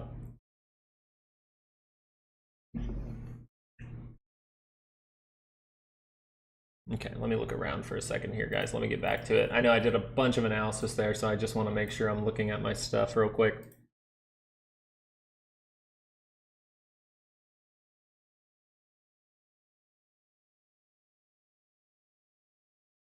Do this real quick.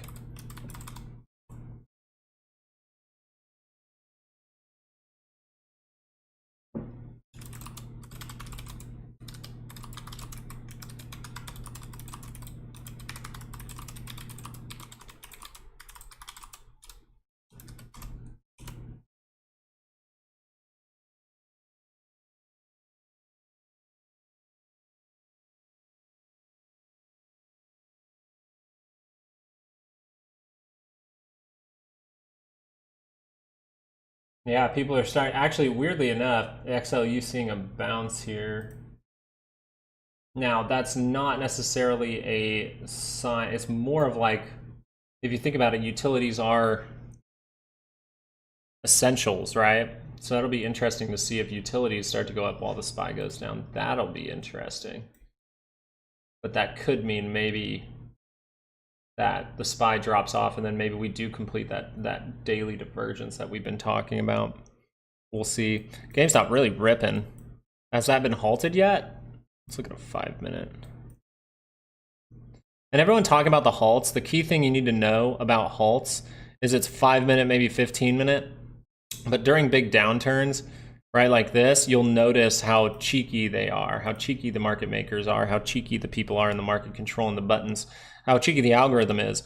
Every single 5 minutes, you're not going to see a drop down of maybe 5% because that would cause a halt to happen. So if you look 1%, 2.6, 1.39, 3.27, it's always going to be less than 5%, just barely. I saw one moment where it was literally like 4.6, 4.6, 4.6. Now I was like, that's what they do. So if this starts to go up dramatically, I believe if they want it to go up now, if they've hedged themselves correctly at this point, then maybe it just goes up by little less than 5% increments, and we'll pay attention to that. But AMC, this looks pretty good on the 30-minute, to be honest. That looks pretty good. And then you want to see the 2-hour crossing up. The 2-hour crossing up is a better confirmation, in my opinion. What is NVIDIA doing with that? It's struggling to stay above the weekly expected move. That's to be expected. But other than that, nothing really. The dollar did move higher ever since about 10 p.m. last night. The dollar was moving higher. That's key to understand. Volatility crossing up on a 2-hour as of now. So volatility is saying, hey, if I can complete this bar, 2 hour, look at that green bar right by positive territory. Volatility might be here. This might be a play for UVXY. Let me go look at that real quick. So this is something that I would say, it's like, okay, if I want to trade back and forth, if I'm paying attention to this, if I think there will be some kind of bigger pop in volatility, maybe I could play a little bit of a play in UVXY to make a quick 10% or something like that. That's how I usually treat UVXY, a very short-term play that can make me good money quickly. Not necessarily like doing analysis here. This was my line, by the way. So when I saw this start to drop back down, I created a line where I thought it could go based on the volatility, the VIX. You know, as we chop below that line a little bit, we kind of remain below it. This was the area where I was really looking at it. Okay, I'm gonna go use the restroom real quick. I haven't used the restroom this morning, my goodness. I am crazy. But let's leave you guys over on, do you guys wanna watch, let's watch GME just for a second here, see if it can curl up on a 2 hour. I know it's gonna be like watching paint dry, but the 2 hour is a very important one. So pay attention to this one here if it gains some ground. I'm gonna go use the restroom real quick.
And we're back. We're back. Why is my AMC calls doing well? What the hell?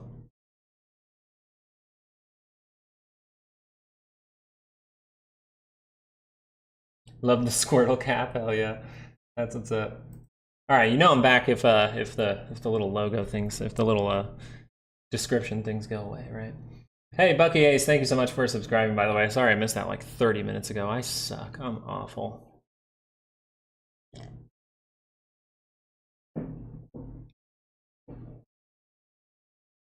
Oh, American Airlines. Let's have a look.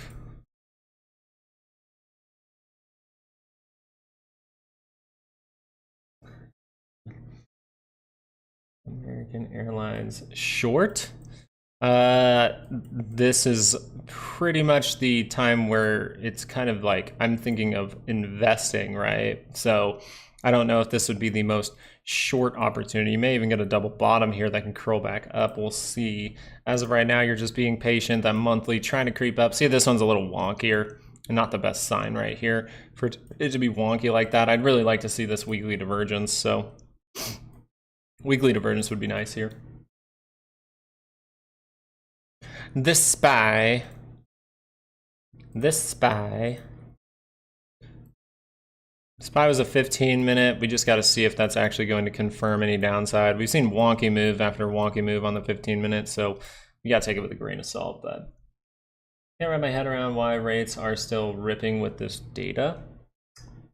I don't even remember looking at the data this morning. Sorry, I got up a little bit late, so I was kind of running around.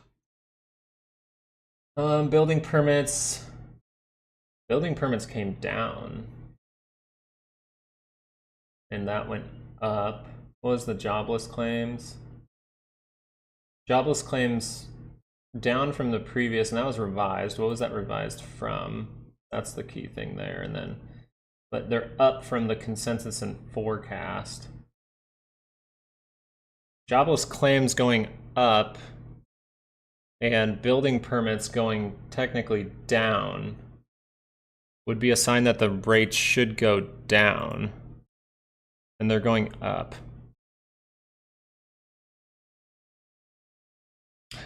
Yeah, you're reading into it right with the data. The reaction is not correct, in my opinion. What is causing them to do the opposite, though? Yeah, housing starts month over month down 5.5%. All of these things, and housing starts down again here, 1.277 million. Continuing jobless claims higher as well. Employment down. Yeah, these are all signals that really the rates, I believe, should be coming down. So that's very interesting to see. Let's look at a 2-hour scale. Interesting. Yeah, I don't believe that is the correct reaction, in my opinion. Maybe smart money's smarter than me in this scenario, and I'm not reading it correctly, but from what I'm reading, yeah, from what I'm reading, these are all deflationary numbers, in my opinion. So that doesn't make too much sense. Yeah, that doesn't make too much sense. PCC now at 0.8. VIX trying to cross up on that 2-hour. Dow popping higher for a moment there. Interesting. Popping higher for a moment. We'll see what happens with that. What's DJT up to, by the way? Not transportation. Ooh, not a good look. Now, there was some people saying that DJT had some short seller problems in it, but I wonder if that's Fox. Check the Carfax on that one. But the level to hold up, I like this zone still. I like that zone for DJT. Of course they want DJT to go down, right? Of course the media even wants DJT to go down, right? Because that's like, isn't DJT like Trump media, Truth Social? So, makes sense.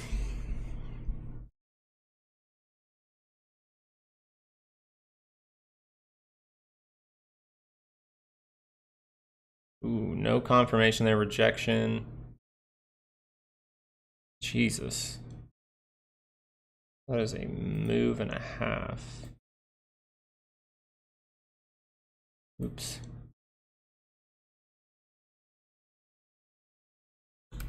Outside of the weekly expected move with a 15-minute divergence. We'll see if anything plays out from there. But look at this. We're starting to hold up still.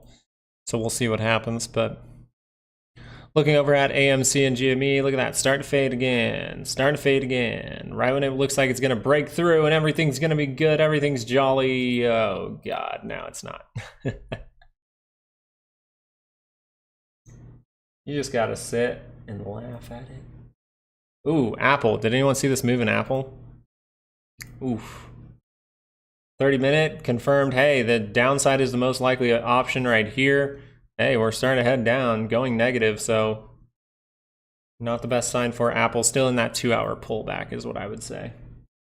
Now, I did look back to when GME and AMC did have their initial pop because of this reason, because of the FTDs, because of the T35, and stocks actually did pull back with that, and then they went higher afterwards. So they did pull back initially with it.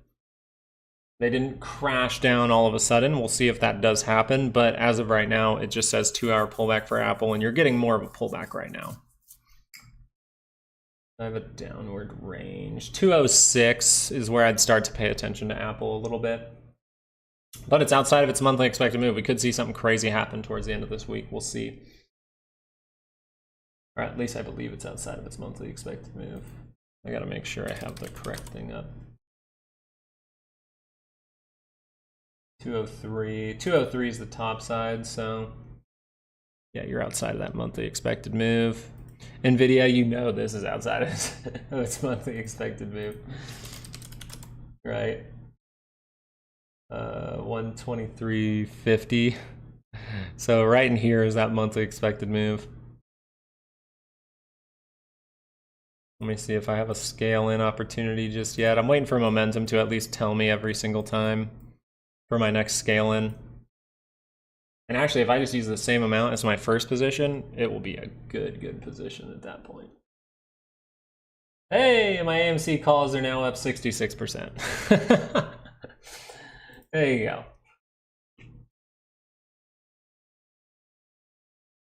They issued out shares, so they diluted a little.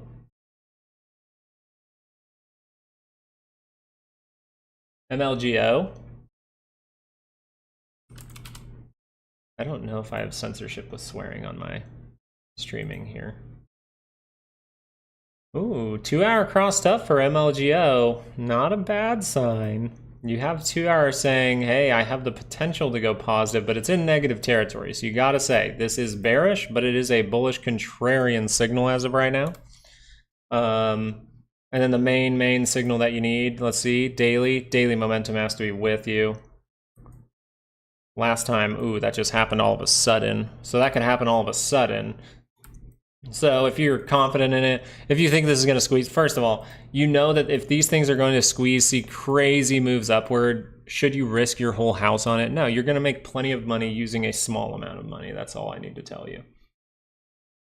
Getting away with swearing on Truth Social. Is Truth Social an actual app? I've never actually looked into it. I really haven't. I'm a busy guy. Oh, it is an app, okay. Maybe I'll check that out. Ooh, Apple, ooh, oh my God, Apple, what are you doing? Apple's getting its legs broken right now. I just saw it tick down a little bit more. Tesla's starting to bounce up a little bit, kind of wicking out on a 2-hour. Amazon's crossing on the 2-hour as of right now. Weekly expected move about 4 points higher. I bet a 2-hour divergence pops up for Amazon. We'll see.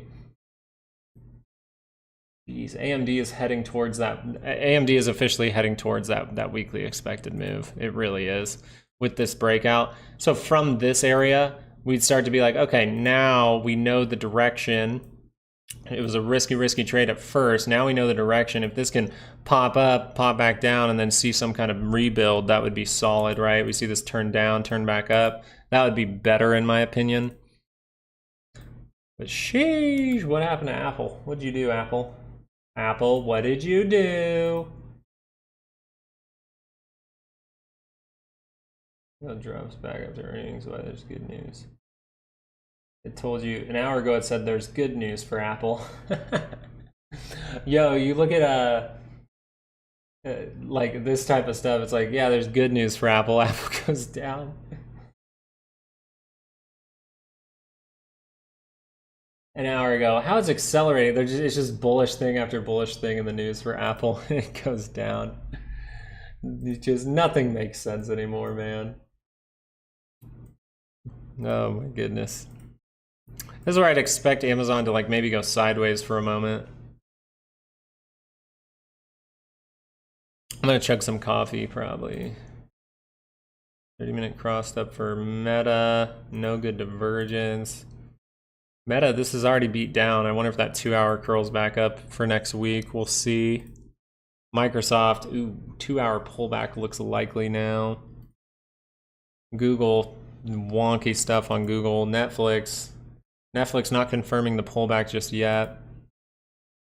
SMCI, my goodness. Oh, jeez. So what if you move this down? It probably lines up, right? If you take out this one wick here, it kind of lines up pretty good. I would just say I'm going to do this, though. I don't like to cheat. I don't like to move around my structure very often. I'm like, there's a reason I put up the structure. If I just move it around, I'm going to convince myself of stuff all the time. You'll see a lot of macro people do that. A lot of macro people will be like, oh, there was a thing here, and then the stock goes up and they're like, well, now it's here, and then it goes up and they're like, well, now it's here. I don't like that.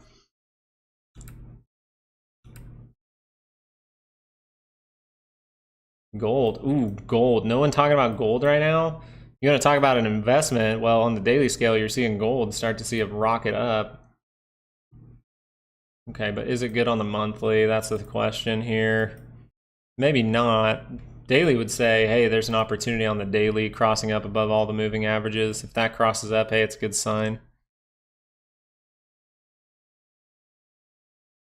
We'll see if that can hold though. Look, it's like gap down, move up, gap down, gap up, gap up, gap down, go up, gap down, gap back up, go down, gap up, gap down, go up, gap down, gap up.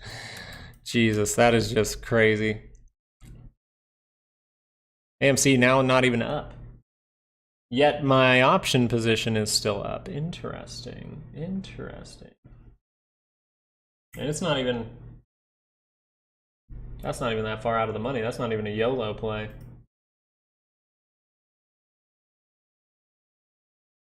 What are you guys looking at? Silver? Ooh, silver, great breakout, closing bell. So this is like a swing trader's dream. A bar like this is like a swing trader's dream. Now you can't get like a retest tomorrow and then see what happens, but this is like a swing trader's dream right here. Just like maybe not this bar, but probably this strong bar right here. That's kind of a swing trader's dream, just seeing a strong bar like that. Right here, you see swing trader's dream, strong bar like that. This is another one of those moments where it says, hey, this is a swing trader loves this. The dollar, we need to notice that it is going up. And what is the stock market doing? It is going up. I only know how to say one thing in French besides oui oui.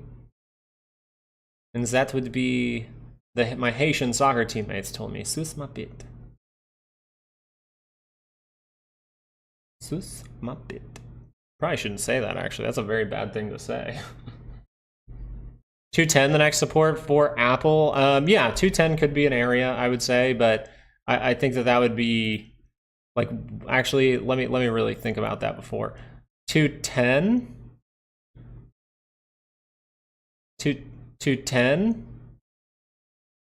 I mean, it's a whole number maybe, but I don't see any support there. I see cut through like butter. It's 1 bar on a 30-minute. You went up 1 bar on a 30-minute through 210.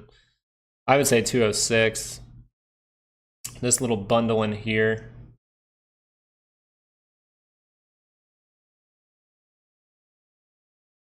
It bounced right off of 210. You're saying like right now? Did it like go to exactly? The low was, yeah, 210.10. 15. 15, pretty negative there. So yeah, you probably do see a bounce. So 15 that negative, especially since stocks most of the time go up. It's harder to trade things to the downside. So yeah, good assessment there. I think just overall in the grand scheme of things, this 2-hour pullback, I think ends up towards 206, if not going all the way back down towards 197. But we'll see. BTG, is that like a penny thing? Bitcoin gold. Oh, pick up Bitcoin gold. Okay. So I was looking at this. Someone brought this up, and the 2-hour had these crazy divergences in it. I wonder if that's able to turn up the daily at this point. If that daily crossed up, it may be an opportunity. I will say that. But you're below the 200, so you got to be a little careful. But this is an opportunity, I would say, for the daily to gain some ground here, at least up to the 200. Because of the 2-hour divergences. You see the 2-hour divergence, you have a bunch of little ones right here. And it's pretty clear on the RSI as well. So good move.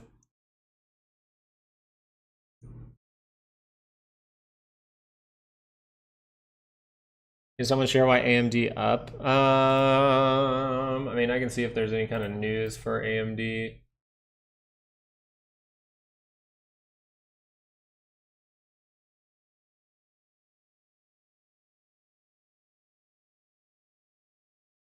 See this.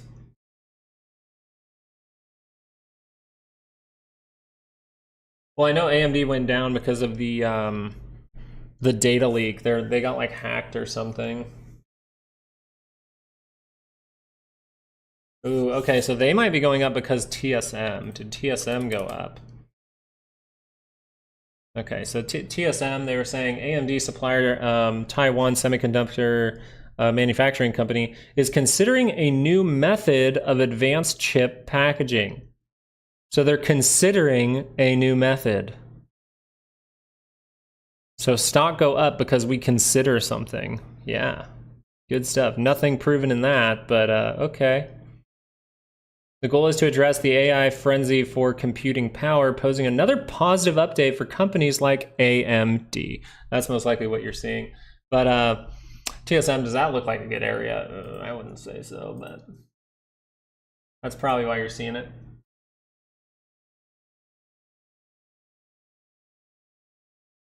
AMC and GME both being down at this point. So did that 30-minute cross up? Did it go positive? Did the AMC, did the 30-minute cross up? It did. So right now you're saying contrarian indication here. Still being fought at this point. What's going on the Twitters? Maybe people are talking about stuff on Twitters. I love my tweet this week was, one of my psychology tweets was, it's not, what you see is not what you get. What you see is what you see. I love that tweet. AMD is also trending on Twitter, by the way. One time I call this spike yesterday. The implied smile is on UW in can alert tracking its volatility changes or its volume changes. Oh my god, yeah, see there's that. Now you're gonna see a bunch of rumors.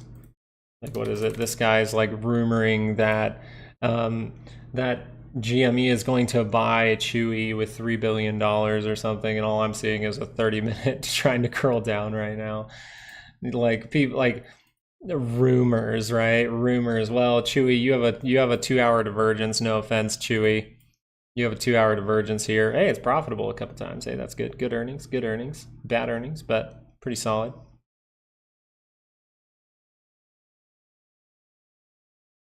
Not a bad miss either on that earnings.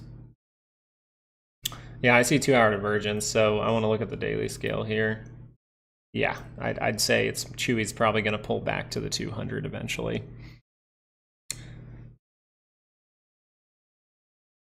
Okay, let me get off of this diff.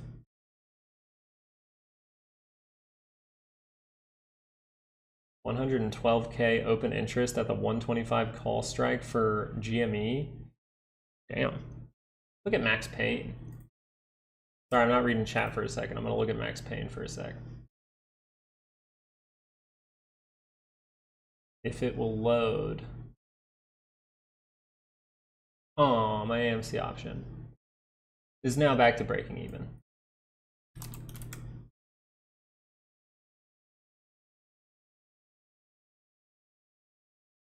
Yo, this, need to find me a better max pay site.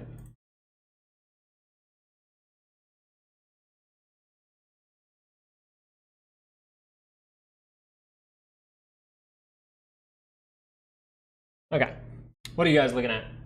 Nothing really happening over here. AMD screaming higher, about 1.5 points away from that weekly expected move in a 2-hour bar. That is pretty crazy, to be honest. What are you guys doing? The conspiracy markets. Hey, this might happen. Stock go up. Hey, this might happen. Hey, we're working on a method that we have not even created yet, and we haven't even tested yet, and we don't know if it's going to work. But it could be good for AMD. Okay, I should put all my money into AMD then. It could be good. It could. It's so speculative. But hey, we broke through the trend. That's a big deal. That daily starts to turn up. If they want to go up based on rumors, hey, that happens all the time. 2-hour crossed up, that's a big move. Very hard to catch these type of moves. 30-minute, right? It was below the 200 on the 30-minute, very difficult. But this one here would say, hey, contrarian bullish indication. That actually went positive right away. Now we're seeing a little bit more positivity. Watch out. The weekly expected move is only 1.5 points higher than where we're at right now. So that's all the options market would expect. We didn't even go down to the downward expected move. We may see a push from Tesla. This one here on the 30-minute. We'll see if that's able to rotate back up. You see how we're not giving up this trend right away? We give it up, we take it back. So that would tell me, hey, the 30-minute crosses up. We can see some positivity from Tesla. So we'll pay attention to that. We'll see, though, if this is some kind of we'll see. But we don't want to read too much into it. The daily side is positive in positive territory. Good sign. I'm going to chug some coffee. My wife, we got her a what's it called? Like a espresso machine, because she used to be a barista way back in the day. So now we actually get to use it. We've moved twice. We never get to use it. Now we get to use it.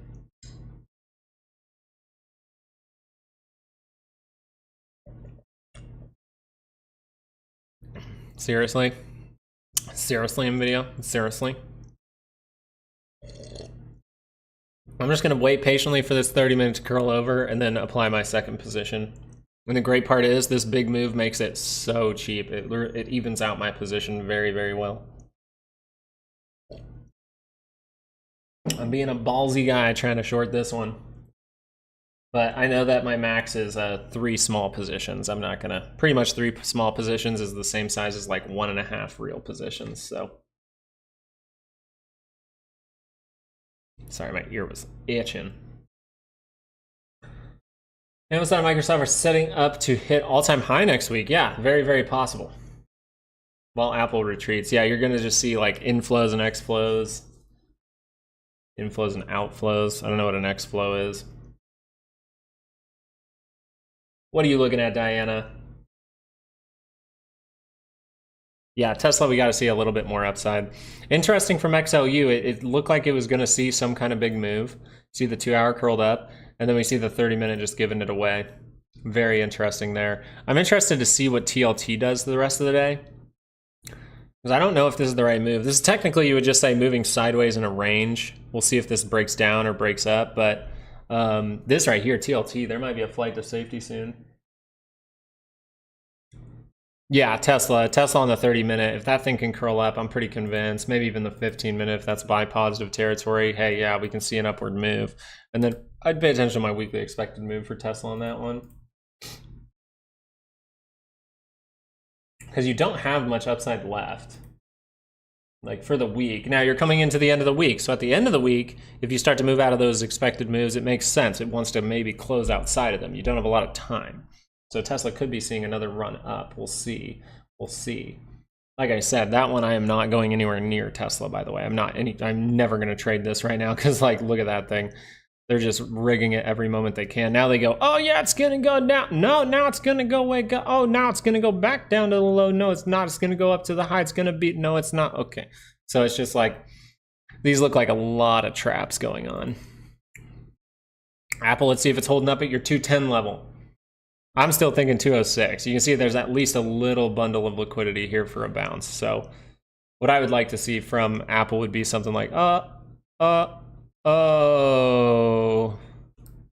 That's what I'd like to see, right? Doesn't matter what I'd like to see, though. I gotta pay attention to the signals. The Dow, uh-oh. Not the best divergence, actually. Really not the best divergence. We could see a little pullback. Hold on. Who is it? It's breakfast. Here, oh, okay.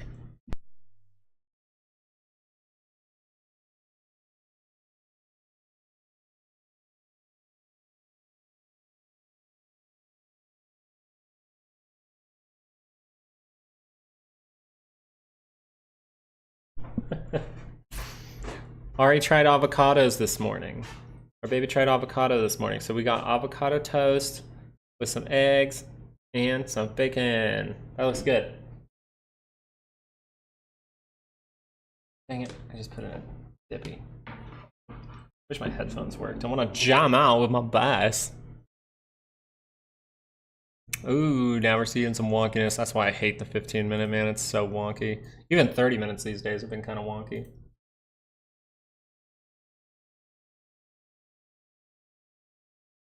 Lost about 2K. I'm sorry about that. Wait. Oh, you sold it like before the big run up? Yeah, the 30-minute crossed up. That meant positivity. Never crossed back down. So you see the 30-minute never crossed back down. That's just a sign of positivity that can come, and boom, positivity came. Sometimes you get lucky with that little turn up. I'm taking a long time off the stock market. I would respect that. I think we're going to run into some pain.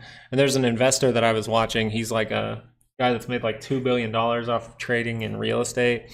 And he was just like casually mentioning, he's like, well, probably a bad time for real estate because we're probably going to see a stock market crash. And then he just kept talking. And I'm like, what? And he goes, but there may be opportunities in like 2 years. I'm like, oh, okay. He just casually said that. Christopher Walken. Wait, is that the dude that's is that the dude that's like the I need more cowbell? No? I gotta hear this. I probably can. Fuck. That's hard. You put me on the spot, guys. You guys stop. Bitcoin, what happened? GameStop, what happened, man? I was trying to think I'm trying to think of like one of his movies. I used to be very good at impressions. I used to do impressions all the time. Oh boy. Okay, let me eat real quick. I'm gonna leave you guys on GME for a sec. But just keep chatting. I'll chat back and forth, but right now I'm just gonna eat real quick. I've gotta eat my toast. I need more cowbell. I gotta see if I can get it back. Let's see if I can get it back. Usually I have to like watch a video, hear them talk, and then I can do it.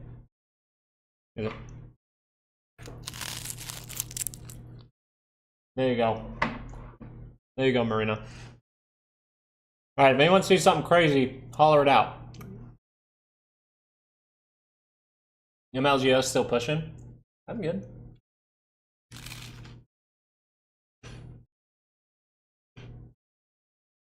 Marina's like, oh yeah, that's the shit right there.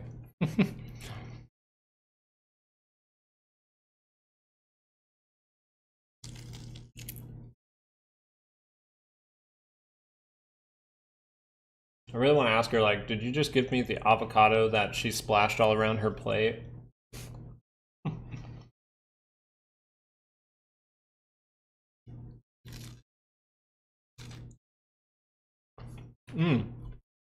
I went to the gym yesterday, finally. I always say, like, oh, I'm going to the gym, and then I get busy and I can't go. I finally was able to go to the gym. Oh, thank God, Simply Arabella. Oh, thank God.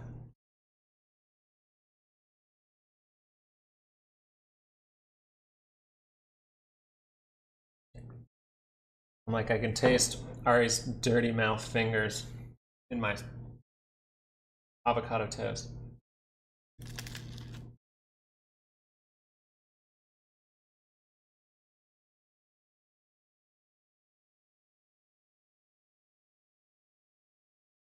God, it's such a boring stream when I'm eating, isn't it?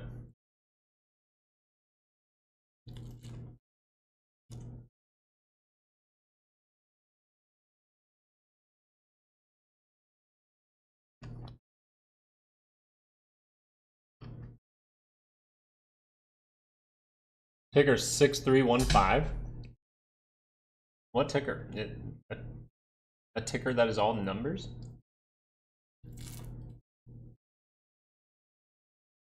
I mean, I've looked at a ton of stocks. I've never seen that. What is it, Marvin? Ooh, okay. You got me. Japanese stock. Let's go. All right, you got me. I like Japanese stocks. Ooh, 30-minute divergence did the 2-hour curl up. Ooh, 2-hour divergence did that curl up. This is actually a good opportunity here for whatever stock this is. God, I love Japan. I mean, they're probably going to have hyperinflation again, but God, I love Japan.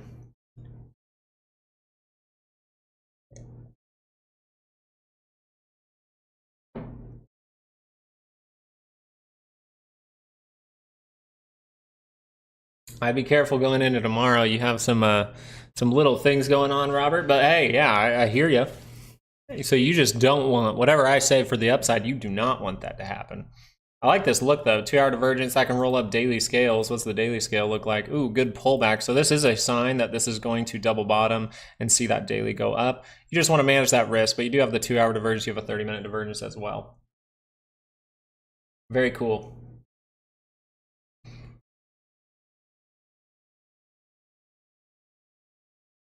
Yeah, AMC, you just do not want a 2-hour to curl up then. You do not want any kind of 2-hour momentum getting behind this today. Because you get 2-hour momentum behind you, you could see something crazy.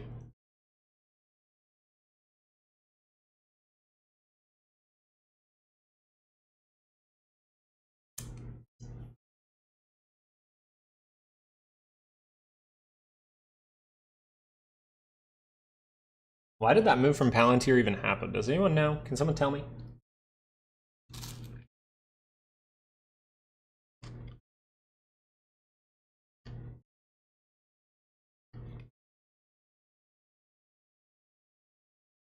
God, I love it. I'm glad that other people in here like Japan, Japanese culture. I gotta message my pilot buddy. I gotta see how he's doing with all this crazy stuff going on and all that. See if he's all right.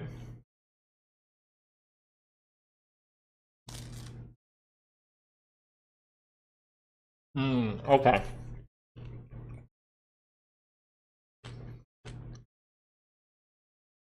Yo, this is good. What the fuck?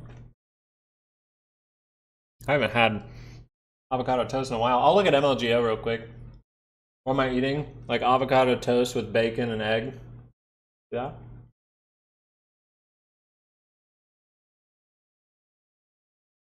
Ooh. Ooh. Ah. That's it. I'm not going.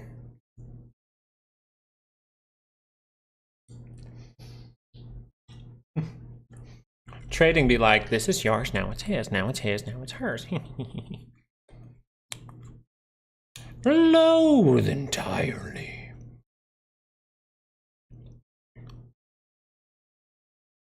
I do a great Grinch impersonation. I want to dress up as the Grinch when Ari's older and just come down.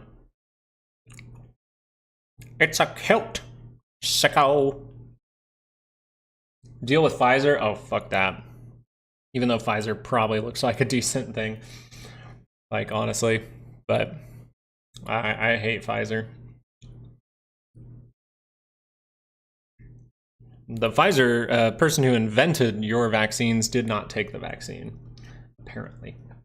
TLT curling up. Yummy! Okay, what was it? It was MLGO. Let's look at that real quick while I take a break in between my other slice. Ooh, 2 hour did curl up. Remember, guys, let's see if the daily is going to turn up here. Remember, the daily has to curl up too, but 2 hour, good shot here.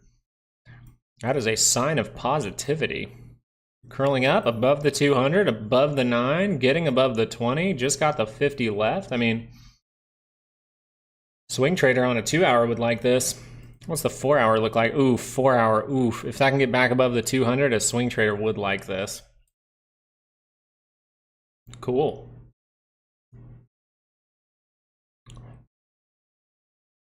TLT's curling up. Uh-oh. TLT. Curling up.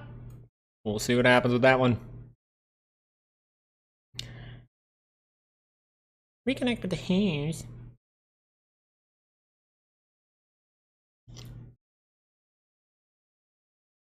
Max, get my cloak. All right, buddy. Oh, I love that movie. It's one of my favorite Christmas. It is my favorite Christmas movie. It is. It's not. It's close. It is my favorite Christmas movie. I don't know why I'm thinking of a Christmas movie in June, but whatever.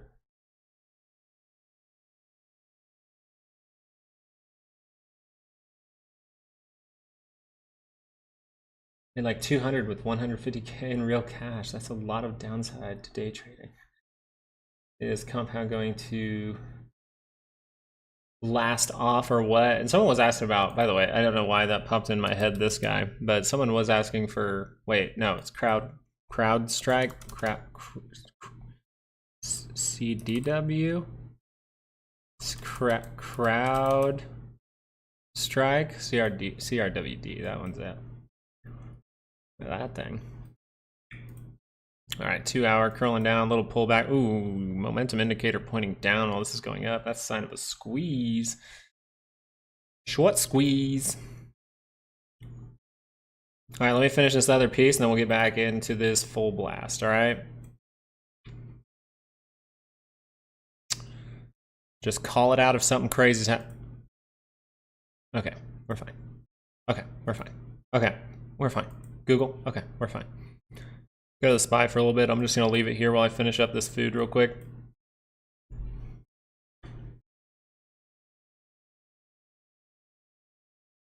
The CIA. You know, weird, we're at a point where like you can't even trust CIA. What the fuck is going on? Ooh, oh god, I can't wait to. Oh, can I show that on here? I'm not allowed to show a gun on YouTube, am I?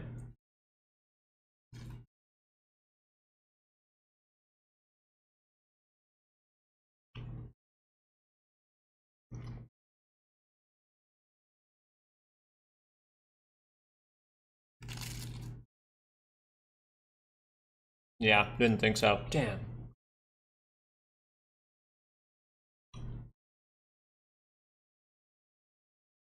I know, guys, the stream gets boring. It's a great opportunity to like the video right now. Stream gets boring when Luke eats.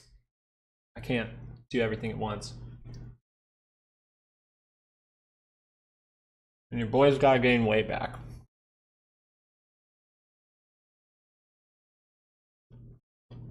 Mm-hmm.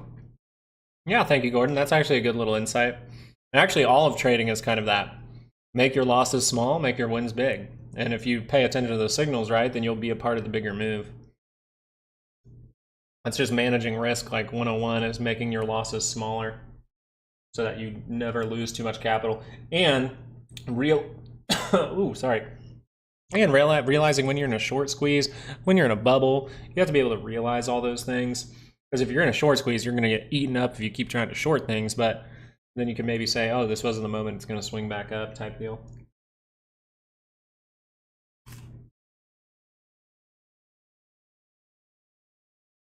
Like, oh, this looks like a crash signal for NVIDIA. Oh, it's not crashing. Therefore, you want to see if there's a signal for upside, right?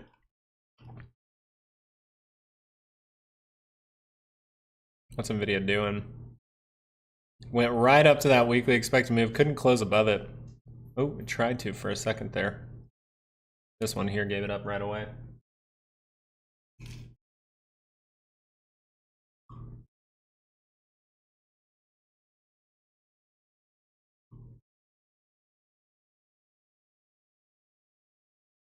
Still haven't hit that weekly expected move. I'd really expect some kind of retest. That's a big move very, very quickly. Even a small retest would be good for AMD. It's dripping. Oh, you can't see it, but it's dripping.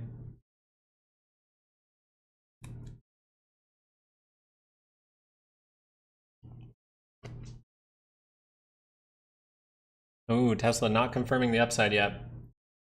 Ooh, from Fresno. What up, Fardus? How you doing? I didn't know you're from Cali. How's Cali doing over there? I'm pretty sure NVIDIA is worth more than your entire state now. And my state, but my state's not very big.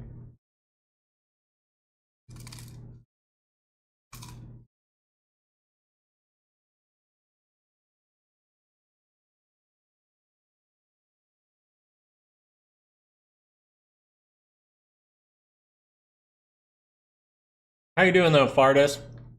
Seems good. Little guy waving. Oh, visiting the fam. I used to have family in San Francisco. I think maybe they do still live there. I don't know. My grandpa died during COVID. Sad, sad.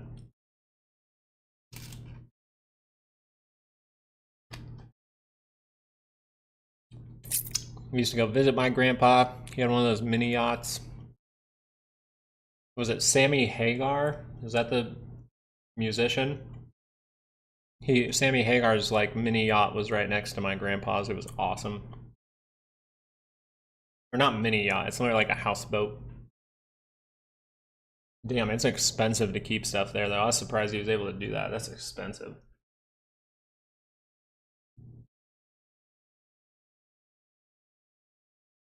There you go. You guys should go get lunch. Talk about stocks.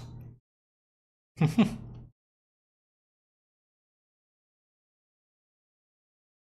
they allow you to get lunch in California yet? I didn't know if the whole mask thing went away yet.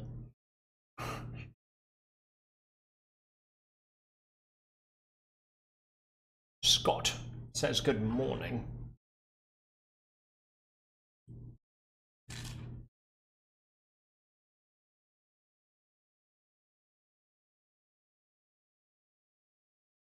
Oh, I think it's crazy, Hussein. Yeah, it's crazy. You got $3 trillion on the line for tomorrow, and you have this GME and AMC thing happening at the same time. It really freaks me out, but a lot of the time, the big options expiration, you see them end higher, and then you randomly see stuff start to pull back the next week.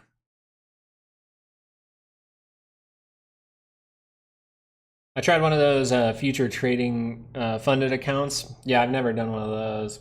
Lost it because I don't take small losses. I was too greedy. Yeah, that's fine. At least you're able to like say that out loud, by the way, Robert. A lot of people can't even admit that. They just say like, oh, it's the market's fault. Oh, it's this. Well, it might be the market's fault too, but the ultimate person's fault is yours. So I really respect you for coming in and saying that. Like at the end of the day, it's the person who pushes the buttons, right?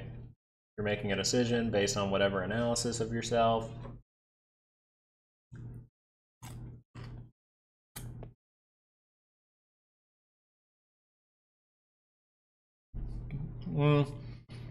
Polar bear, I think it's coming soon. Like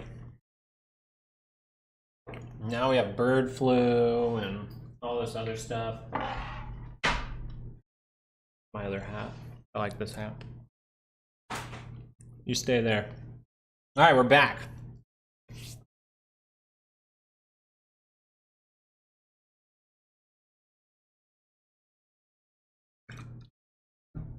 Chug, chug, chug. All right.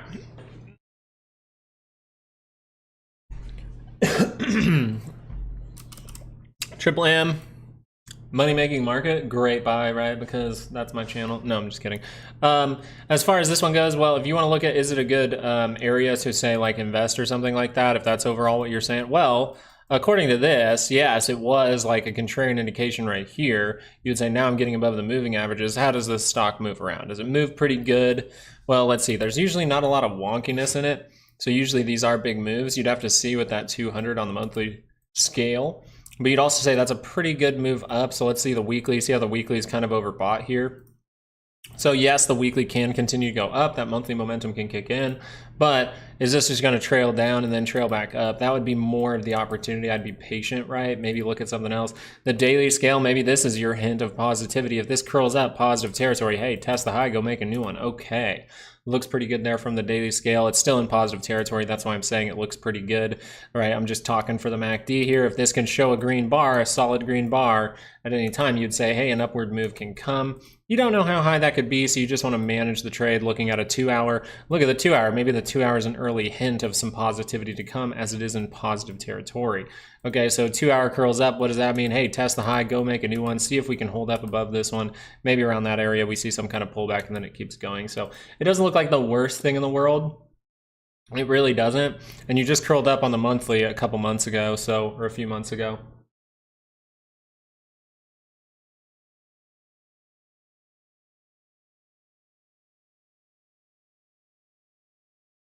Hollow, is this one that squeezed?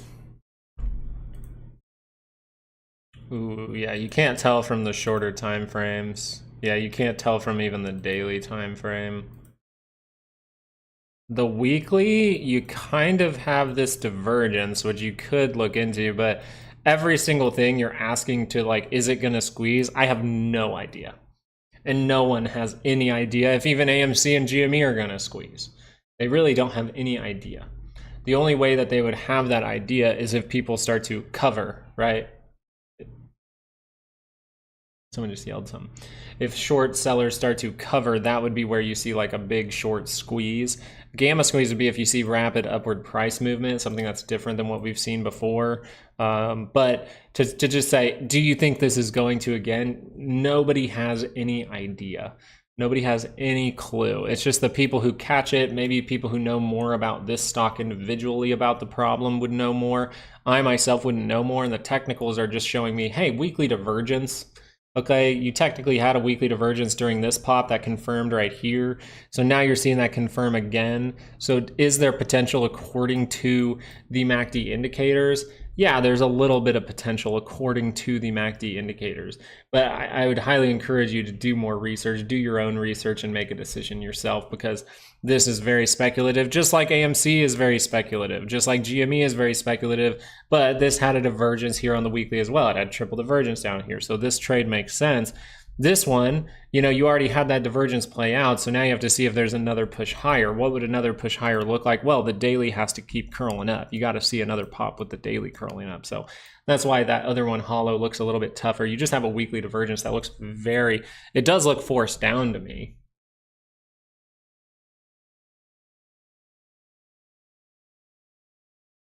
Really waiting on golden socks, yeah. So and the thing is, Hussein, like, and the thing that people need to understand with bull and bear traps there, and I said this last time that we caught, we've caught a lot of traps on this channel. And the reason that we're able to catch them is because we understand that a trap can be on a 5-minute chart, a trap can be on a 30-minute chart, a trap can be on a daily chart, a trap can be on a weekly chart.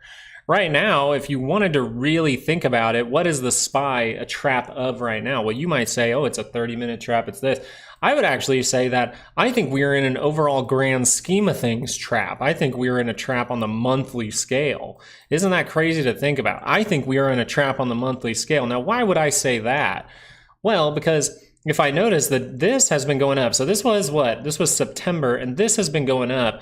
And what has been happening with the dollar? Why do I think we're in a monthly trap? Well, the dollar, I mean, since that level, what, September, okay, we saw that drop off, but then ever since December, we've been building a trap because the insiders have been selling since December. So you're technically in a trap, possibly on the monthly scale, and look at that dollar that looks like it may curl up on a monthly scale. That is not a good sign. Okay, so now monthly traps are a lot harder for people like individual investors to understand, because you guys want to make money every single day. And I'm just telling you, that's why we're talking about investing a lot, is because if you have a trap like this, that means prices could dramatically go lower, and you could buy certain stocks for maybe like 50 bucks. Right, you could buy Apple, maybe it just goes down to here and you get it for 122, but there is a possibility that Apple goes all the way down to its 200 towards $58. It's like, and if you were able to be patient, really save up your money, make smart money moves, do things like I do, just make your life really, really cheap. We have gotten our bills down so low compared to a year ago that it's really helped us out on the grand scheme of things. It's really allowed us to save even more money. It's allowed us to have more money to invest in the future. So I just wanted to make you guys kind of aware in real time, like this is a monthly trap. A monthly trap, and that's something you really have to pay attention. It's one of the hardest things to trade in, is a monthly trap. Now, what would this say? Well, if this monthly trap is going to continue, then what stock have they been using to continue the monthly trap, right? Something like NVDA. So if NVIDIA is going to see another upward move, well, look at this. We're probably in a daily trap right now because the dollar's heading higher. So if this saw a dramatic downturn, this would tell me, hey, maybe I want to be careful. This is a big time frame trap. It's very difficult to trade to the downside in an environment like this.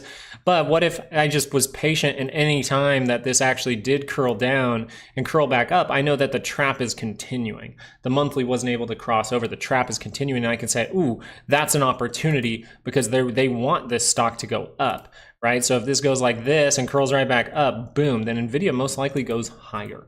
And that's something you have to be aware of. Now, I'm not necessarily leaning towards that right now. I'm still in the, hey, we could see a major top in the next, what is it? By next Friday, pretty much. I think we could see a top in this market, some kind of major top. But I am willing to say out loud, if I am wrong, this is how I would be wrong, right? NVIDIA is going to tell me if I'm wrong.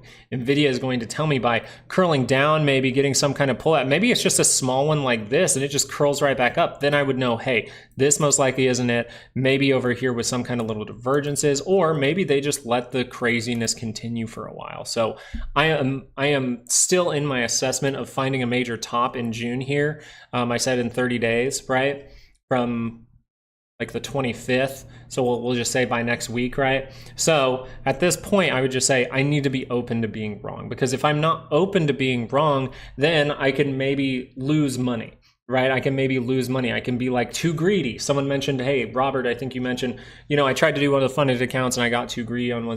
That's the thing. I could be too greedy. I could be like, I'm right. And the signals just tell me the whole time, you're wrong. The signals just tell me you're wrong. And I'm going, no, I'm right. No, I'm right. But the signals are just like, dude, you're wrong. So I don't want to get in that mentality. I still think we're in an environment where we could see some kind of rug pull in a major top. But if things start to curl back up, I will completely change that. And I know that stocks like to go up during an election year.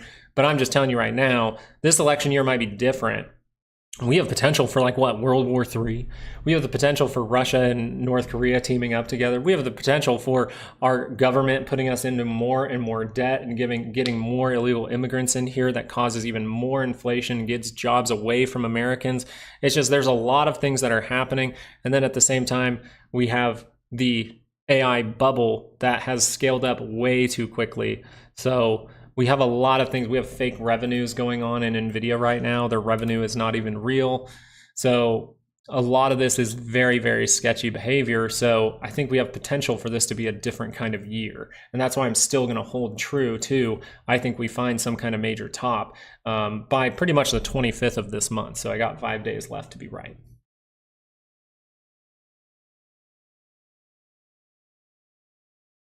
And the thing is, retail getting more sophisticated, that means they're smarter, which means they see, maybe a lot of retail sees what I see, but the fact that they're smarter means they need to also realize that if they're trying to short this at the top, that's exactly what they do at the top to steal as much money from you as possible. They would just squeeze NVIDIA for days and days. We already saw it. We already saw NVIDIA. We already saw this thing. Every single time it saw some put volume in it, ooh, put volume in it, ooh, put volume in it, ooh. It's just, they're just going to keep doing that. Now, that's until maybe something in the system actually breaks, something they don't see coming, right? That would be a big deal. But I would say the problem can continue as long as they want it to with the current administration. That's what I would say. A business person would look at this and say, this is sick.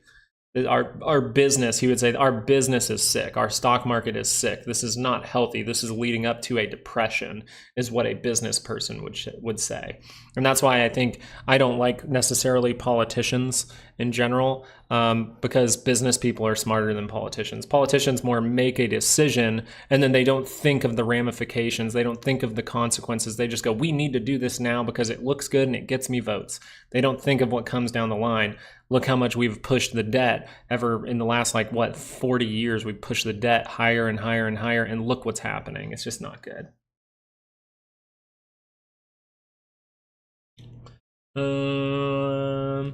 Then back down and back up. Are you talking about shorter time frames?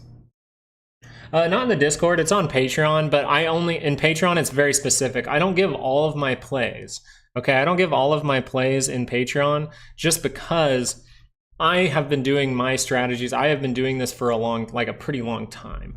Okay, I've been doing it for a pretty long time. So I don't want to give setups that aren't very, very good. Now, a few of the setups that we've given and we told you about was Palantir. We said this was a setup for a downward push. Okay, this here was a 30-minute one with a 2-hour divergence behind it. And this was an opportunity to change the trend.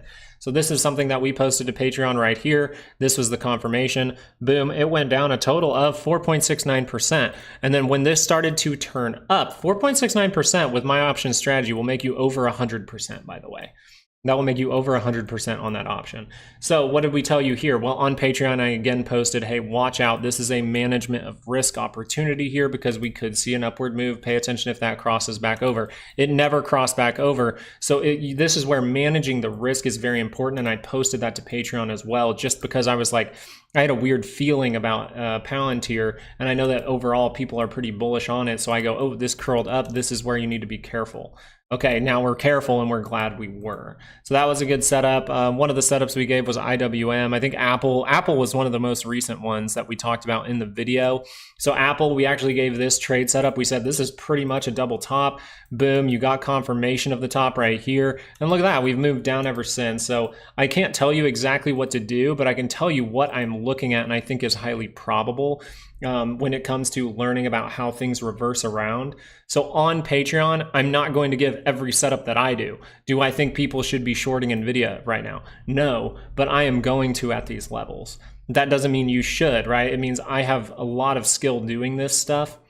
I manage my trades very, very closely. And yeah, that's what you need to pay attention to. Now, one setup that I could be talking about soon would be if Amazon sees an upward push here. I think if Amazon sees an upward push, well, then it might create some kind of divergence. And this is something that I would be talking about on my Patreon as well. Now, right now, as far as what would I suggest going forward? Well, I already mentioned today a little bit on UVXY. Remember, volatility is starting to pop up, and UVXY is a great way to not get over leveraged, but have a little bit more exposure for a quick little 10%, 20% trade.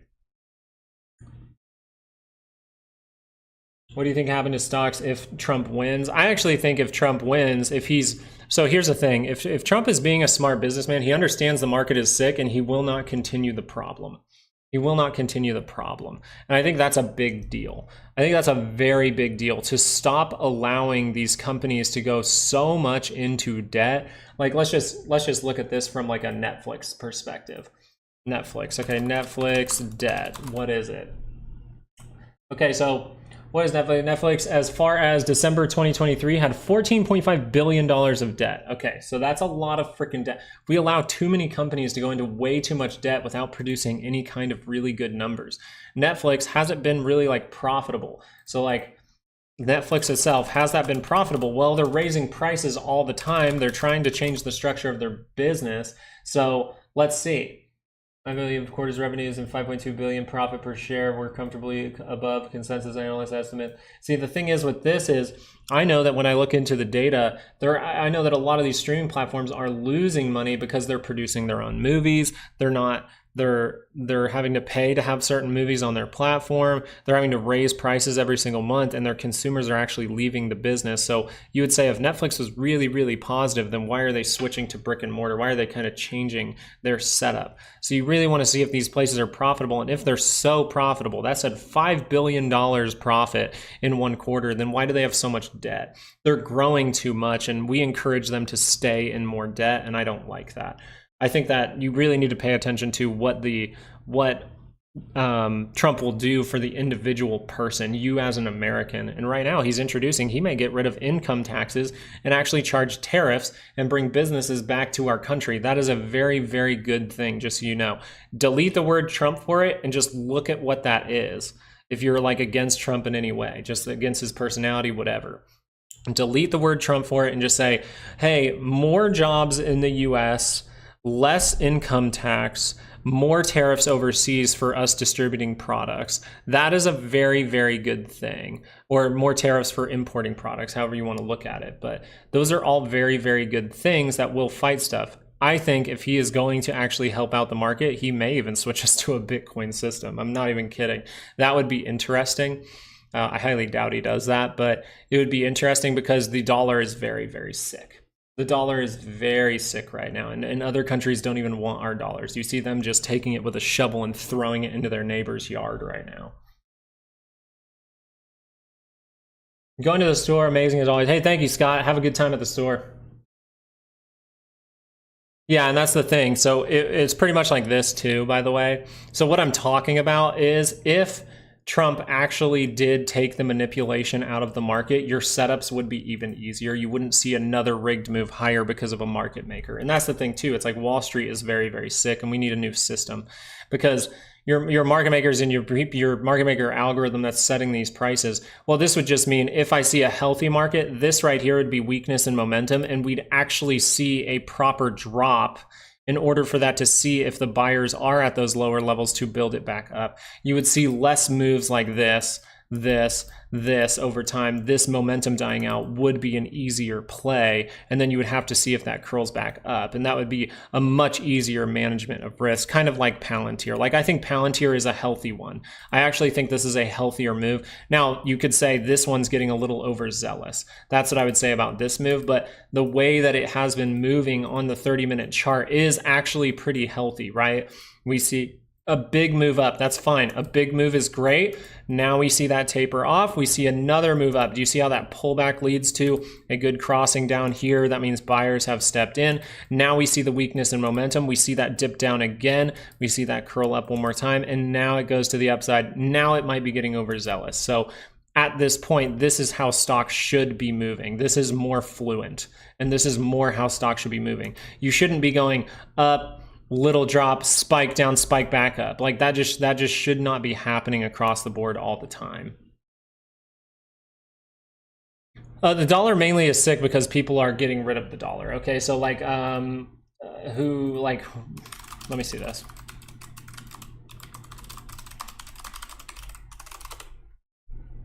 Number of countries.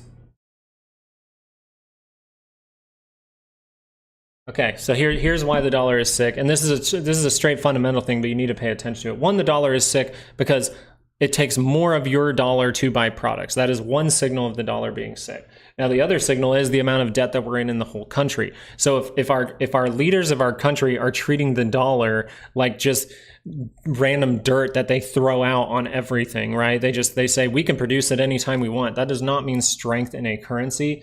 So I think that the dollar has been getting way weaker ever since the gold standard, and I think you guys would agree with me on that because there's nothing backing our dollar right now, which is very scary. It means it's 100% a fiat. It's 100% a fiat currency. It has no intrinsic value, in my opinion. Now watch this little thing here. I type it in for 1 second. I just typed in, hey, countries that are getting rid of the US dollar on the international scale. Okay. This is an effort by growing number of countries to reduce the role of the US dollar in international trade. The reason that our dollar was really strong and everyone was using it is because it was a strong dollar, and then they want to use it for their international trade. Now, countries like India, China, Brazil, Malaysia, Bolivia, all of these countries are starting to reduce the amount of USD they are using for international trade. That is a bad sign. That is a sign that they see the dollar as a sickness, as weak. And that is not a good thing. They're trying to replace it. If you're trying to replace anything in your car, most likely it's not working properly or you don't like it. So if they are trying to replace something that they've used for years, then most likely it is not working for them properly, or they see it as invaluable, or they don't like it. So most likely they see less value in the dollar. That is why the dollar is sick.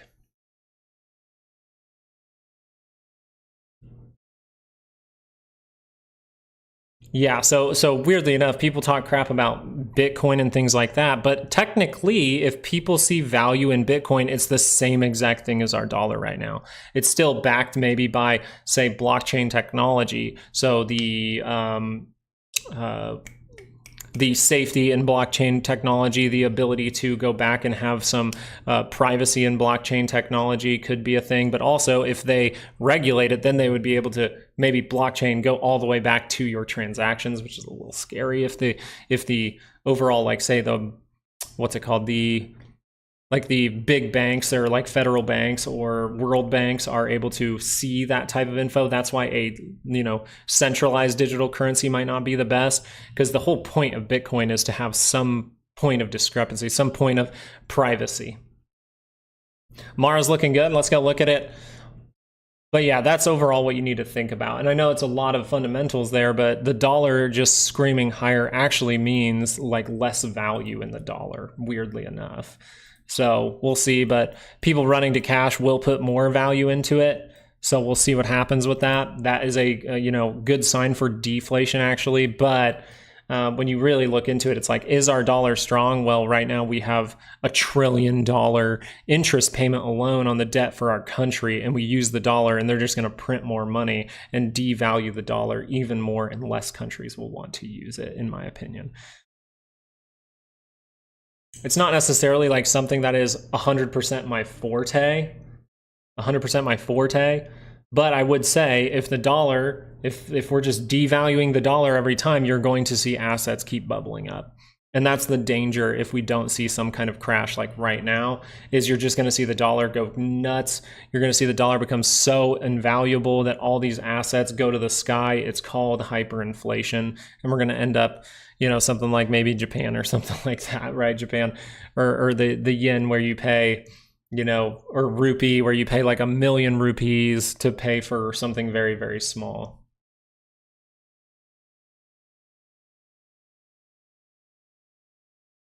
Yeah, you're going to see a natural stock price too, but AMD did have a solid move. Yeah, that 2 hour did cross up right away. I'm glad we talked about that in the video. Now, who's asking about, was it Mara? That's what we need to look at. Let's go look at Mara real quick. Now, hopefully someone who's more of a expert in currency, expert in dollars, like I know people trade currency back and forth, maybe someone like that could come into our channel and really try to help us out, educate us a little bit there. But from my research, that's what I've come up with. I would put it that way. SMCI is bullish AF. Ooh, good move. Mara's still positive on the monthly scale. I know we got to look at the shorter time frames. Daily actually curling up for Mara here, so this will be interesting to see how Mara reacts with Bitcoin. Bitcoin going to see a bounce here maybe. We'll have to see, but Mara, if that curls up in a positive territory, boom, look at that, good move. Now maybe we get up to this sell zone, we'll see. SMCI, extremely bullish. Yeah, it's a bullish move. Confirmation of an upward move right here on this bar. Okay, we continue with that daily momentum, but I would just tell you this, the 2 hour needs some kind of pullback right now for that to remain bullish and healthy, right? This is what I'm saying, things are just unhealthy.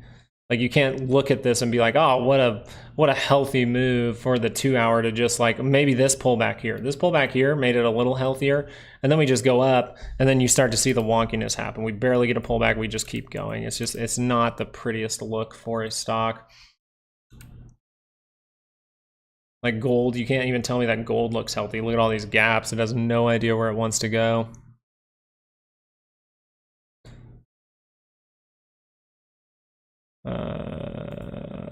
Like that, there's just no real pullbacks in this move. The last healthy move was maybe this one, and then you just see, okay. Like, this was pretty good, I'm not gonna lie. This, not bad. We see the divergence, awesome. That divergence plays out, we see that cross up, okay, we go positive, that's not bad. And you see the pullbacks in it, that's not bad. But once we start doing this and we get one here, now you know it's not good anymore. Now you just know, oh, that thing is just squeezing to the upside. You think Apple will go lower? I think 206 looks likely, but we'll have to see if there's some kind of 15-minute bounce as of right now, because you're oversold. So we'll see if there's a 15-minute bounce. What was the other one? Tesla, we're trying to reverse back around. Never crossed even on the 15-minute here to confirm upside. So what could you see in the meantime? Well, we're seeing some 2 hours start to cross down. So right now, Tesla, we said this morning, the overall likelihood for Tesla right now is 2 hour pullback, because that's the biggest momentum we see right here is a 2 hour pullback. And why do we say pullback as well? Well, one, you just have a few crossings, you get close to the center line. That would be good. The daily scale is positive. So if this doesn't want to cross over, well, then your 2 hours is going to pull back and going to curl right back up. That's how you have to look at it. I can see it going higher. Yeah, Alan. And I think that's the funny thing is, like, why are we going to see gold just really start to go down if the monthly chart does make sense? Like, why would we see gold to go down right now? And usually it's like, if you're going to see gold go down, maybe you still are having a deflationary event. I don't know necessarily with that. We'll have to see. But you'd have to say, if the dollar is going to see strength, then maybe gold is going to see weakness. We'll see. But as far as gold goes right now, it looks pretty bullish, actually. The daily turning up, right, if that crosses. But the monthly, definitely something to pay attention to here. Anytime that monthly, these are terrible wicks. These are just terrible wicks for gold right now. So you do see the divergence above you, which tells us there could be weakness in gold, which tells me one thing that is great as an investor, right? This tells me if I want to buy the hard asset, if the hard asset follows this price action and goes like this is where I will be accumulating a lot of gold, like heavy, like actual the metal itself. QCOM is bleeding. Ooh, see this too. Look, you have the divergence up here on the monthly scale. Now, this one wasn't the biggest bubble in the world, but from an investment standpoint, it's like this is the last time it said invest 145, right? Now you see a divergence forming. Look at the weekly scale. Did that turn over? Ooh, see that turned over right here. Once that weekly turns over, there's no reason for upside on the monthly scale yet. Now, if that weekly could turn down for a few months and then turn back up, awesome. That'll tell you on the MACD. It'll be great.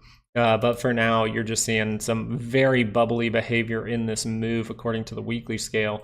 On the monthly, you're just seeing, hey, that momentum's starting to die out. And you're seeing that with the big wick up here. We'll pay attention to it. Obviously, we want to see if this is going to crash down. We're going to see the monthly crossover, right? We're going to see the monthly crossover pretty close to negative territory. Not a very good look. The last time we had monthly divergence was right here.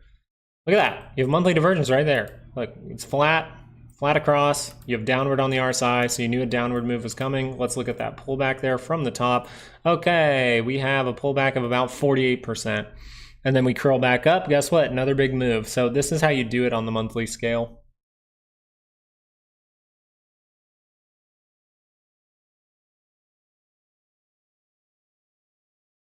They're buying NVIDIA. Yeah, I saw one guy post like, hey, my mom who never invests in stocks just put $70,000 into NVIDIA yesterday. And I was just like, okay, well, that might be the top. Like, once you start, what was it? It was Maverick of Wall Street. I watched one of his videos recently. I watch him like maybe once every couple of months just to see, because he's got some good stuff. I really do like his videos. And overall, he was like, okay, what it's called the stripper indicator. Once strippers start to invest in something, you know it's the top. And I'm like, and I was like, God, I wish we had a stripper indicator, but we don't. Oh, that'd be funny. UUP for the dollar, yeah. So what you do with UUP as well is you can use Dixie for it. Oh my gosh, look at that. Wow, is the SPY still green? Because wow, that dollar's very freaking green today. I'd be careful, guys. That thing is positive.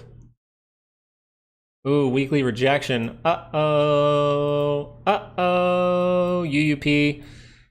This is just telling you, hey, there's some possible positivity coming for the dollar, which usually, when that catches up, starts to mean bad things for the stock market. Eventually, it catches up. Right now, it's insider selling. We knew that from the low in December. We've mentioned it a lot. And we're going to see upward. That's a sign of a bubble right there. Insiders know that something bad is coming around the corner. If insiders were still in this move, you wouldn't see the dollar up like this. You would have saw it break down dramatically, and the stock market would have went nuts. But the stock market's going nuts while the insiders are selling, which tells you that retail's holding the bag.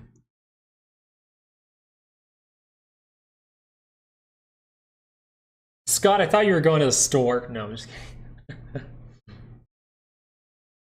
So like even looking at Bitcoin, it's just, it has the same monthly divergence as gold. same monthly divergence as Qualcomm, same monthly divergence as gold. So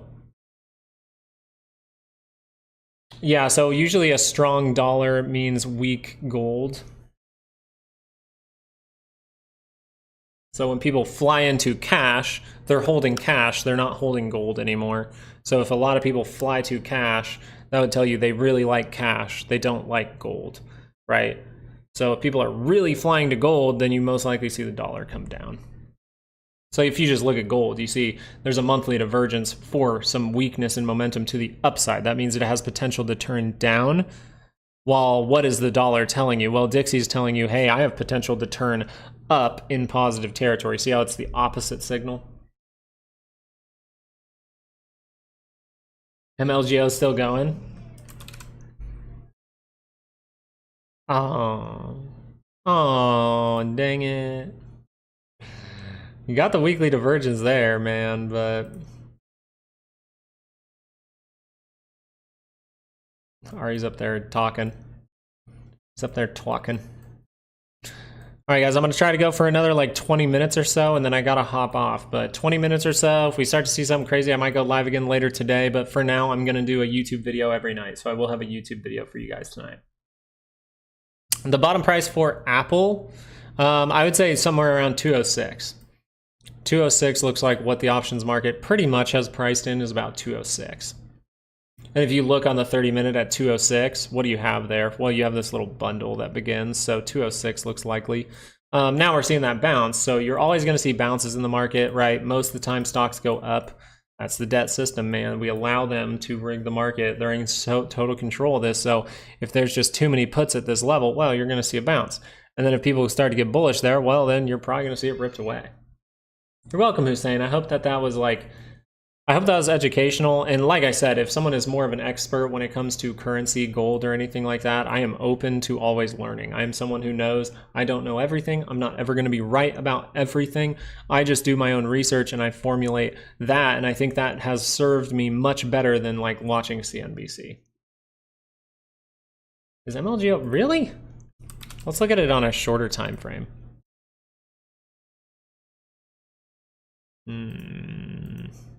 A little late to the move there. 2 hour? 2 hour did cross up. I think that's what we were talking about. The 2 hour saying, hey, contrarian bullish signal needs to go positive.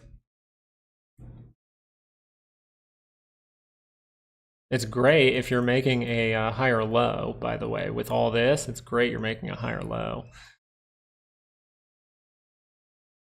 Tesla still dropping. Amazon trying to drop here. Maybe that's just a head fake. Who knows? It looks like it wants positivity according to the 2 hour, right? We're talking based on the signals. Right now, the 2 hour says, hey, positivity, right? Because it's really close to the center line. The 30-minute, if that starts to roll over, then we know it's not going to work out. So if the 15-minute rolls over, look for that to roll back up and go positive. If it doesn't roll back positive, this may have been a head fake. NVIDIA starting to drop down, actually crossing on a 15-minute. So you'd at least say 15-minute pullback. 30-minute, this is when I'm going to implement my next buy here, my next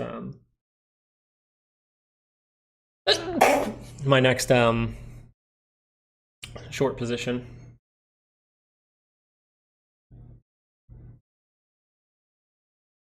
I'm not trying to front run anything. Notice I'm still not front running, even though we hit the weekly expected move up here. I'm still waiting to see that confirmation of momentum turning down at least a little bit. I need to see it a little bit to take a trade.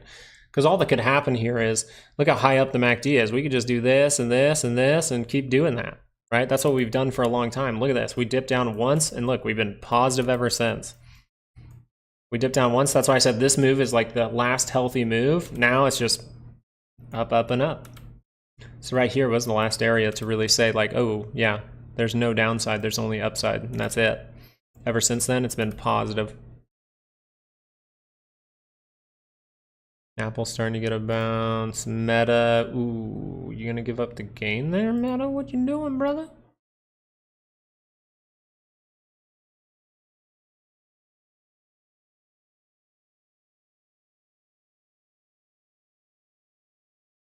Ooh, see this? That's why you gotta zoom in sometimes. So you don't have it on the MACD at the same time, so this would lead me towards a pullback. So maybe we do see something like this, touch the zone, go higher. We'll have to see. 30-minute pullback looks like the likely scenario for SMCI if it's going to behave correctly. If it's going to behave unhealthy, then it's probably just going to do like this barely and then go right back. So we'll see. I'm done with it. They don't tell you anything about the stock position or projection. Yeah, and momentum is something that can actually tell you like what is the sentiment in that stock, and then you can manage your risk in it. And that's why I really, really like momentum. I love momentum signals. I'm gonna chug the rest of my coffee before it gets absolutely cold. Oh, Daddy loves a mocha latte. Make sure if you have dishes on your desk, guys, you take those up every single day. You take those back into the kitchen every day. You wash those dishes. Nobody likes a dirty, dirty desk. Speaking of, I gotta clean up a little bit here. I say that and then I'm like, I gotta clean up a little. Oh, my money cat's not looking at me. All right, guys, everyone tickle your screen. Rub the belly. Rub the kitty's belly for money.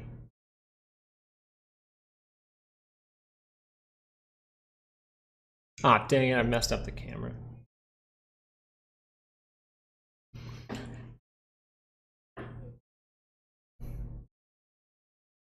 Now the camera's weird, I hate it.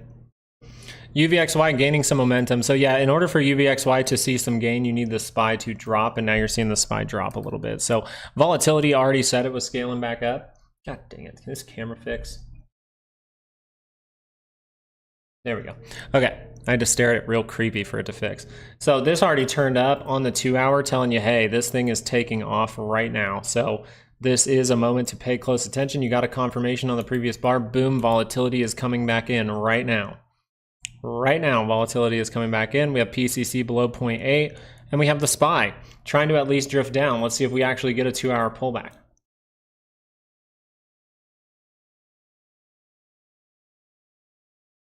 Bottom price for the Qs for the day is going to be that 482.54, that daily expected move. Now, just so you know, there's only a 68% chance that we land in this zone. So if something crazy is going to happen right now, it's saying 2 hour pullback, but we're seeming like we're getting a pullback with time right now. If that starts to escalate, get outside of this, you can see something crazy happen. So for today, you would say 482.54, 68% chance we close in that zone, right? But for the entire week, you could head down to 471.02. And for the entire month, you're actually above seeing something crazy happen. You're getting one of those 32% chances before the month is over. So we have another week to see that head down. And I think we're going to start to see some pullbacks in the overall market, if not some kind of major top. So we'll see if that major top lasts for a little bit. But I think it's coming.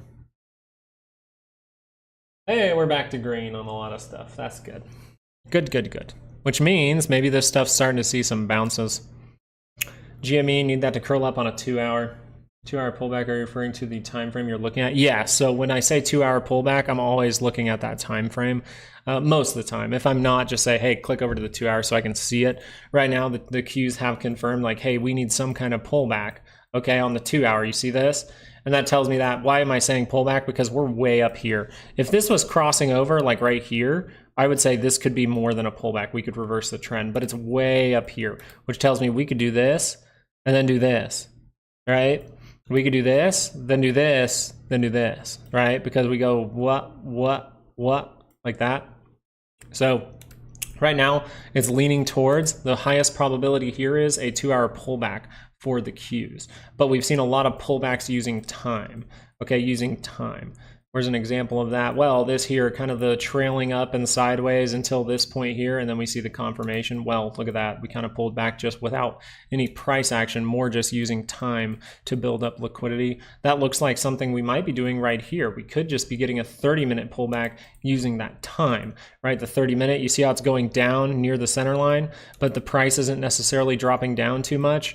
So that tells me we're pulling back with time, not necessarily price action, and maybe we see another move upward. That is possible. So if the 30-minute curls up, positivity. But right now the 2 hour is overall saying, hey, I need to pull back for a little bit longer. I hope that's helpful, Miss Bombshell. Also, started watching the UK Love Island. I love UK Love Island. If you didn't know, I actually was almost on Love Island America. I was the runner-up to go on the show, and then they said, then they always pick people who give a certain personality, and then there was a guy on the show, and I was like, oh, that's who they chose over me. So I was like a runner-up. I kept telling them I was very honest. I was like, I don't want to find love. I was younger. I was like, I don't want to really find love. I just want to go on the show. And they were like, oh. Toby's barking. I love Love Island. I think it's so funny. I just love watching stupid, dramatic people, like people who, and I love psychology, so I love watching those shows. Okay, G-Wave.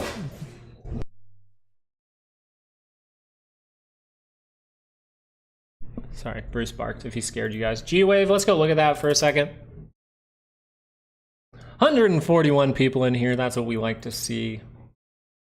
Even if there were 10 of you guys in here, I'd be excited. We get to look at some very direct things with only 10 people in here. For G-Wave, you actually do have a daily divergence. That's the first thing. So if you were looking like, hey, there's an opportunity for some kind of big squeeze, this would say, hey, this is going to see a massive move. So do I need to put a bunch of money behind it in order to make some money? No. That's a big thing to understand about all these things that have seen squeezes, and you're seeing signals like this, and you're really just hoping, I think, for something to happen.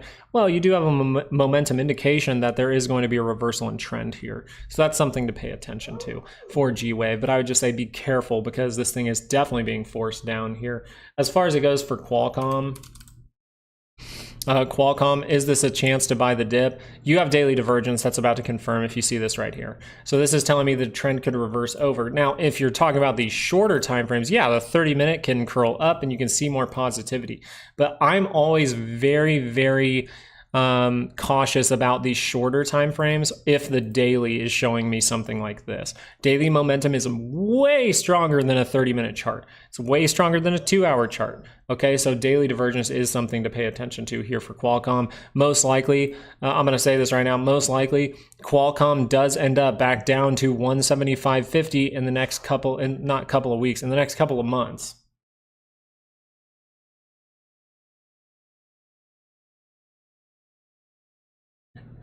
I'm basically Warren Buffett. I love it. So yeah, you just want to be careful with it. Efrain, you just want to be careful with it, because the daily momentum can take over. It doesn't mean more positivity can't come on the shorter time frames. It just means, hey, I need to know in the back of my head, if I take an upward play here, there is daily divergence that is possibly going to confirm soon. So I need to be a little weary. And then you would just look out and be like, well, let's really look at this from a, is the stock going to head higher perspective? Ooh, that thing is cooked to the upside on a monthly scale with a big wick above it. So I just, treat this as like, hey, yeah, 30-minute can curl up, but I'm aware that there is a daily divergence above this right now. It hasn't confirmed, but it is there. Hey, thank you so much, Nick, for subscribing. Really appreciate you being here today, bud. Roku? Ooh, we haven't looked at Roku in a while. We'll look at a few more. And then I'm going to have to hop, 30-minute divergence for Roku. Okay, so there is a 30-minute divergence here, pretty significant too, guys. So Roku has a pretty significant divergence on the 30-minute. Let's go out and look at a 2-hour. 2-hour, little divergence on the RSI down here. No real divergence at the same time across the way, but you could see a solid bounce on the 2-hour chart. Okay, because of that 30-minute divergence, you could see some kind of bounce. Usually if I'm going to see a 30-minute, I really like a 2 to 4% bounce is usually what I see if I just have a 30-minute divergence by itself. So the best case scenario would be, hey, daily, the divergence didn't play out last time. Maybe it's going to play out this time. Maybe I want to look at this point, if I take a trade down here, maybe an investment thing, right? So I look at a monthly scale and I go, uh-oh, this thing looks like it's curling over, but I have a bunch of divergences down here for the 30-minute and maybe even the daily scale. Okay, so would this be an opportunity? I would say the 30-minute is telling you, hey, there's an opportunity for a small bounce. If that small bounce leads to the daily crossing over, you could say, hey, this might be a good investment to hold for a little bit. Let me manage the risk based on a 2-hour to daily chart. Yeah, Josh, so you're seeing the similar thing as me. Only 30-minute. I would say the daily kind of has one. I would say the daily kind of has one, but the thing about dailies is a lot of the time you need some sturdiness from your 2 hour. Do you see how the 2 hour is still far away from the center line? It doesn't mean it can't fully recover from here. It doesn't mean that. It's just if I want to see a sturdier base, I need to really pay attention to that 2 hour, see if that's curling back over, see if the 30 minutes curling back over in this area, because the 2 hour could just do this, curl right back down, and then I make a stronger base, a little divergence, maybe for a double bottom. Because the problem here is, right, you kind of got rid of your tapering, right? We kind of were tapering along this line. You're kind of on it right now. Do you see that? So you're tapering at the same rate. What you would like to see is, we talked about this in the past, right? We see the downward move. Okay, now we're tapering that move. Okay, now we're tapering at a deeper level. So what I would really like to see is something like this, right? It goes like this, then it goes like this, then it maybe even goes like this, and then the trend starts to go like that. That's tapering off. So is it tapering the best right now? No, but you do have 30-minute divergence down there. All right, guys, well, as far as it goes right now, I have to hop off, but I will be putting out a YouTube video later tonight, so make sure you're subscribed with those notifications on, and I will be going live if we start to see some crazy price action. Let's just take a peek over at GME and AMC real quick to tell you guys what's going on with these. You need 2 hour momentum with you here. So if GME is able to curl up on a 2 hour, that is a sign for positivity, right? That's a sign for positive. When we've been down at these levels and we've seen a cross up, what has happened? Well, we crossed up, we saw a pullback, and boom, we saw a big move. Okay, so if we cross up during the day today, we could see a big move, okay? That's what we have to take into consideration, but if that curls back down, that's not gonna be a good sign. I can tell you that when the big pop happened, the 30-minute went positive, and it never turned back down when a big moment, a big squeeze happened. So if you ever see the 30-minute making this big pop, and you see that curl back down, that is a sign for an overall pullback, okay? That is a sign for a pullback, and don't expect the price to go up dramatically right away after you see that signal. And the same thing goes for AMC. So AMC, same thing goes for this one. AMC actually at the very top, the last time that it saw these, the short seller squeeze, it actually showed this on a 30-minute on the MACD. And the price of the stock looked like this. So you had a divergence at the top on your MACD, on the RSI at the same time. So that is something to look out for if you see a big move. All right, guys, thank you so much for joining today. I really appreciate it. Looks like NVIDIA might be getting a 2 hour pullback soon. Look at that 30-minute crossing over. That's something I'm gonna have to scale into again. This is something that I'm getting into, but just know I don't encourage other people to do this. I've been doing this for a long time. But yeah, 2 hour pullback still looks like the most likely scenario for NVIDIA, with maybe a move higher coming late next week. We'll see, but that looks like the most probable scenario if this can cross, kind of like Apple, right? Kind of like Apple. You see how Apple crossed up here, right here, and it kind of tried to do the move. We pointed out the 30-minute divergences here. We pointed out the double top. Okay, now it's pulling back. So that's going to get close to the center line, turn back up. Awesome. Means another positive move, and I can pay attention to that. But I just want to say thank you guys for showing up, liking, subscribing. You guys are awesome. I really appreciate it. I got to hop off for the day, and I appreciate you guys being here. It really means a lot. Thank you so much. If you want to learn this stuff, the course is down below. I'm still leaving it for $100 for the whole month of June. Okay, I'm trying to call a major top. I think is coming, but I'm open to being wrong with that, and I think that this market is still going to be very difficult to trade in. Maybe dedicate some time to learning until things get a little bit easier, and then I'll give you a strategy for if we go into a crash or bear market. There is a great strategy that I've proved. It works like 80% success rate. It's very good, especially in a bear market when volatility is above 20, and you'll learn about these indicators and all kinds of things. So grab that while it's $100 by the end of the month, and I just appreciate you guys being here. You guys have been fantastic. You're asking great questions. A lot of people pointing out some great signals, which I really appreciate. You're starting to point out stocks that actually have signals for us to be like, hey, there is potential reversal in trend here, and I love to see it. So thank you guys for joining. I might leave you guys over here on GameStop for a little bit. We'll just leave it on a 2 hour, and you can slowly see in the next 20 minutes while I leave the stream of if that thing's going to cross, and that could mean that we have some potential positivity if we can go positive. Thank you guys for being here. I'll talk to you later. Peace out.